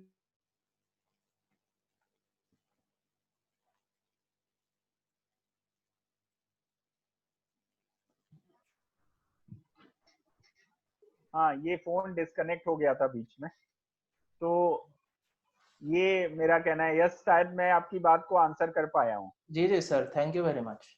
थैंक यू। क्या करते हैं यस जी आप? सर मैं अभी लॉ की पढ़ाई कर रहा हूँ और सिविल सर्विसेज की तैयारी कर रहा हूँ। बहुत अच्छा। और कहाँ रहते हैं? मुंबई, मीरा भाईंदर। बहुत अच्छा। अरे प्रबोधनी के पास ही रहते हैं, कैंपस के पास ही। हाँ sir. Thank you. Sir last 2 सवाल और हम लोग लेंगे। हाँ जल्दी से, 5:30 हो गया। Yes sir. नरेंद्र जी अपना शॉर्ट में आंसर एक बार शॉर्ट में क्वेश्चन कीजिए। संतोष जी, हेलो। हाँ नरेंद्र जी नमस्ते। नमस्ते। संतोष जी, मेरा एक सजेशन है कि जैसे रामबाव माल की 2 दिन का या 1 डे का जो ट्रेनिंग रखता है सर कई विषयों में, वैसे आप SNRN का जो आप काम कर रहे हैं उसमें मेरा सजेशन है कि 1 डे या 2 डे का एक पूरा NGO के लिए कुछ प्रोग्राम हो सके, ऐसा मेरा सजेशन है। बहुत अच्छा है। आप ये सब लोग अपने फीडबैक फॉर्म में डालिए, अपने उसमें सजेशन के तौर पर कमलाकांत जी और प्रबोधनी में रविंद्र साठे जी इसको देखेंगे तो प्लान करेंगे और फिर 1 दिन का 2 दिन का भी करेंगे डिटेल में। क्योंकि आपके साथ तो 600 से ज्यादा NGO जुड़े हुए हैं, तो उसमें से कोई प्रतिनिधि एक आ सकता है उसमें से 1 या 2। अरे ऐसे हम लोग बहुत सारी ट्रेनिंग प्रोग्राम करते हैं नरेंद्र जी। हम आपको अपने जो ISRN के भी NGOs मैनेजमेंट के ट्रेनिंग प्रोग्राम होते हैं जिसमें प्रपोजल राइटिंग, फंड रेजिंग है, डॉक्यूमेंटेशन है, रिसर्च एंड डेवलपमेंट है, ऐसे तमाम इश्यूज पर ट्रेनिंग होती है। तो मैं उसकी इंफॉर्मेशन हम सभी को भेजते भी हैं। आप अपना मुझे मेल ID और वो भेजिएगा, आपको भी वो इंफॉर्मेशन भिजवाएंगे। जो लोग भी इंटरेस्टेड हैं वो भेजिए, हम आपको उस प्रोग्राम में शामिल करेंगे। और प्रबोधनी भी, रामबाऊ माल की प्रबोधनी भी इस तरह के कई प्रोग्राम करता है जो 2 दिन के भी होते हैं, 1 दिन के भी होते हैं, आप उसमें भी भाग ले सकते हैं। हाँ, okay, thank you. Last question हम लोग संदीप शर्मा जी से ले रहे हैं। जी, thank you Kamalakant ji. Good evening sir. नमस्ते संदीप जी। हाँ सर, कैसे हो सर? Hi sir. एकदम बढ़िया है। हाँ sir, I am Sandeep Sharma, alumni of NS9 also, and I'm also actively joined with ISRN। हम हमारा WhatsApp पे जो गवर्नेंस, हाँ sir, and as well as I'm also connected with ICAN, Covid action network पे जुड़ा हुआ मैं। सर मेरे ये अभी जो नरेंद्र भाई ने पूछा क्वेश्चन, इससे मिलता जुलता ही मेरा क्वेश्चन है सर अभी जो मैं देख रहा हूँ इफेक्टिवनेस जो एनजीओ की है वो ग्राउंड लेवल पे दिखती नहीं है सराउंडिंग एरिया में। मतलब सर पता नहीं सर, इट माइट भी मैंने देखा है कि इफेक्टिवनेस वो सेल्फ डेवलपमेंट के लिए ज्यादा रहता है रादर देन सोशल डेवलपमेंट, और या फिर उसका एक्चुअली जो आपने अभी यहाँ पे एनजीओ की डेफिनेशन डिफाइन करी, तो सर उसके लिए क्या मतलब उसका, और आप बोल दो कि होम मिनिस्ट्री में इसका रिपोर्टिंग भी होता है मतलब क्वार्टरली, तो सर वो इफेक्टिवनेस नहीं दिख रही है मैक्सिमम जो। दो चीजें करेक्ट करेंगे। एक तो आपने जो कहा होम मिनिस्ट्री में, मैंने कहा सिर्फ उन ऑर्गेनाइजेशंस की रिपोर्टिंग होती है जो एफसीआरए फंड जिनको मिलता है, जिनको फॉरेन फंड मिलता है। Okay sir. बाकी एनजीओस का नहीं होता है। ठीक है, पहली चीज। दूसरी चीज, आपको जो इफेक्ट देखना है वो इफेक्ट आपको देखने के लिए नीचे जमीन पर जाना पड़ेगा जहां पर काम हो रहा है। हम लोगों ने एक, आप हमारी वेबसाइट पे जाइए, मैं सभी के लिए बताता हूँ। हम लोगों ने पिछले साल एक स्टडी की, उसका नाम था Antyodaya best practices documentation and compilation, compilation and documentation of best practices of Antyodaya, ऐसा करके एक स्टडी की थी जो हमारी वेबसाइट पे भी है। और उसमें देश भर से जमीन पर काम करने वाली ऑर्गेनाइजेशंस को का डॉक्यूमेंट करने का प्रयास किया, जिसमें 1800 से ज्यादा एंट्रीज आई थी, और उसमें से 408 जो ऑर्गेनाइजेशंस की प्रैक्टिसेस थी, बेस्ट प्रैक्टिसेस, उनको हम लोगों ने डॉक्यूमेंट किया है। और वो बड़ा डॉक्यूमेंट है, 1800 पेज का डॉक्यूमेंट है, 4 वॉल्यूम में है। हर थेमेटिक एरिया को उसके अंदर कवर किया है, एजुकेशन, हेल्थ, लाइवलीहुड, जितने 13 एसडीजी के जो थेमेटिक एरिया हैं सभी थेमेटिक एरिया पर है वो। और वो एक डॉक्यूमेंट को आप देखेंगे और उसके अंदर जो 408 ऑर्गेनाइजेशंस की प्रैक्टिसेस हैं वो पढ़ेंगे तो आपको लगेगा कि इस देश में बहुत सारी ऐसी ऑर्गेनाइजेशंस हैं जो बहुत अच्छा काम कर रही हैं। आप कहाँ रहते हैं संदीप जी? सर मैं अभी इंदौर में हूँ सर। हाँ, तो इंदौर में भी जैसे आपको कई ऑर्गेनाइजेशन में बता दूंगा, जहां आप जाइए देखिए। जैसे इंदौर में एक हेमल ज्वाला कामत, जी ज्वाला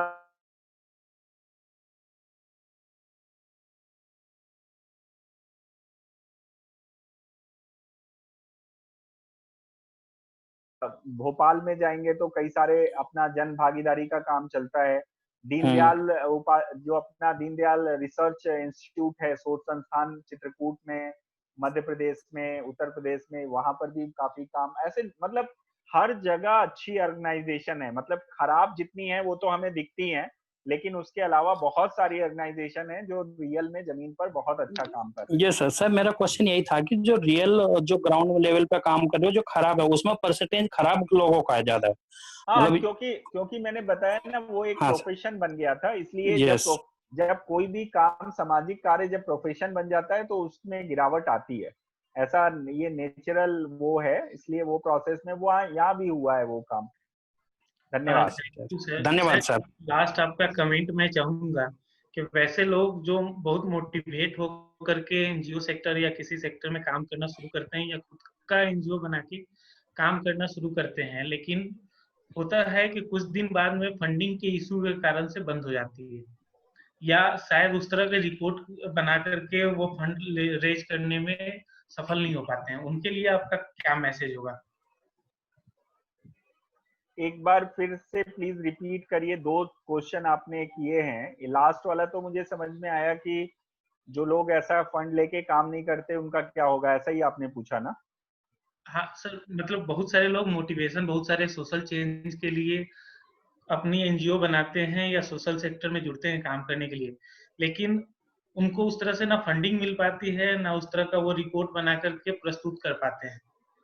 तो होता है कि कुछ दिन चलने के बाद में उनकी एनजीओ बंद हो जाती है, तो उनके ठीक लिए है, आपका क्या बहुत मैसेज? अच्छा कहा आपने। देखिए, मैं ये कहूंगा सबसे पहले तो आप एनजीओ बनाना बंद करिए।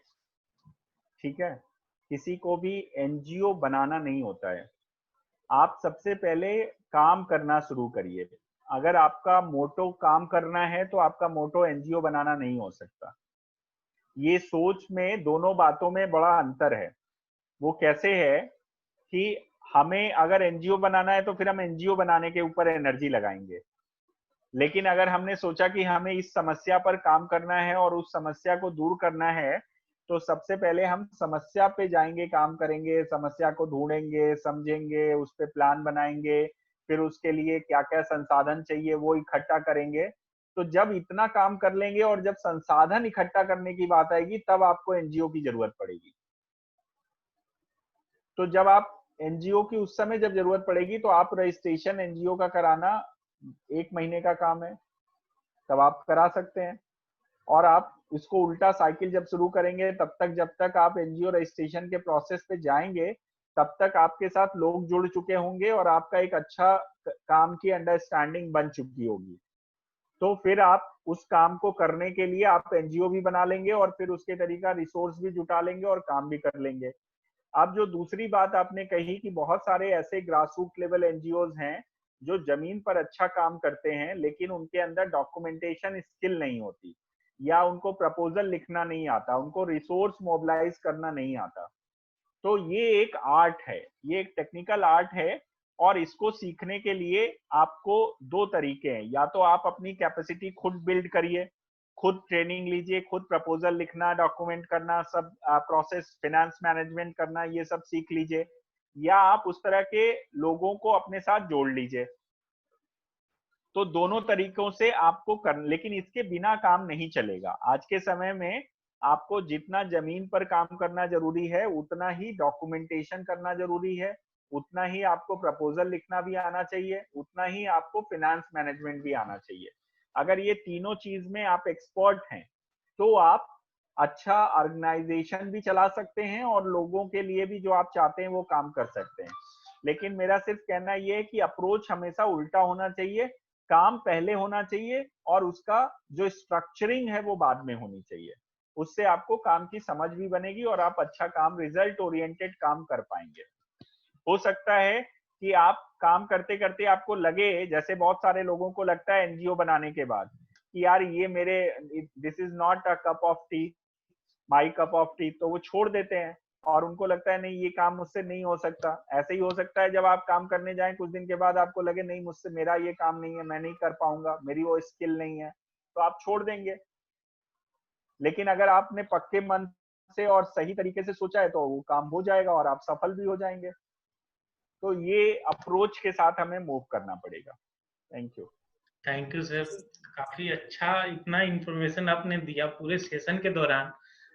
ये इतना लंबा जो आपका एक्सपीरियंस रहा वो पूरा आज दिखा सारे लोगों को, जो एक एक तरीके, एक एक चीजों को आपने तोड़ तोड़ करके जो लोगों को बताया है। मुझे लगता है इससे काफी मोटिवेशन मिलेगा सभी जो पार्टिसिपेंट्स हैं उनको। यहाँ से जब आज के बाद ये जाएंगे तो डेवलपमेंट के लिए ये भी सोचना शुरू कर देंगे और शायद जो लोग डेवलपमेंट फील्ड के नहीं हैं उन्हें भी समझ में आ गया होगा कि किस तरह से डेवलपमेंट सेक्टर काम करती है। थैंक यू सर, काफी अच्छा आपका सेशन रहा और इतना अच्छे से सभी को मोटिवेशन मिला, उसके लिए thank you sir. Thank you so much. धन्यवाद संतोष सर, आपको धन्यवाद सर, धन्यवाद सबको, बहुत बहुत धन्यवाद। सब लोग जुड़े रहिए, बहुत अच्छा रहा sir, thank you. Thank you. सब लोग जुड़े रहिए, मिलते रहिए और आगे बढ़ते रहिए। सर इंदौर वाले का सर एक बार एड्रेस बता देना सर, कुछ मैं आपको व्हाट्सएप कर देता हूँ। ठीक है प्लीज। ठीक, थैंक यू। एक बार फिर धन्यवाद सर। थैंक यू, नमस्ते जी।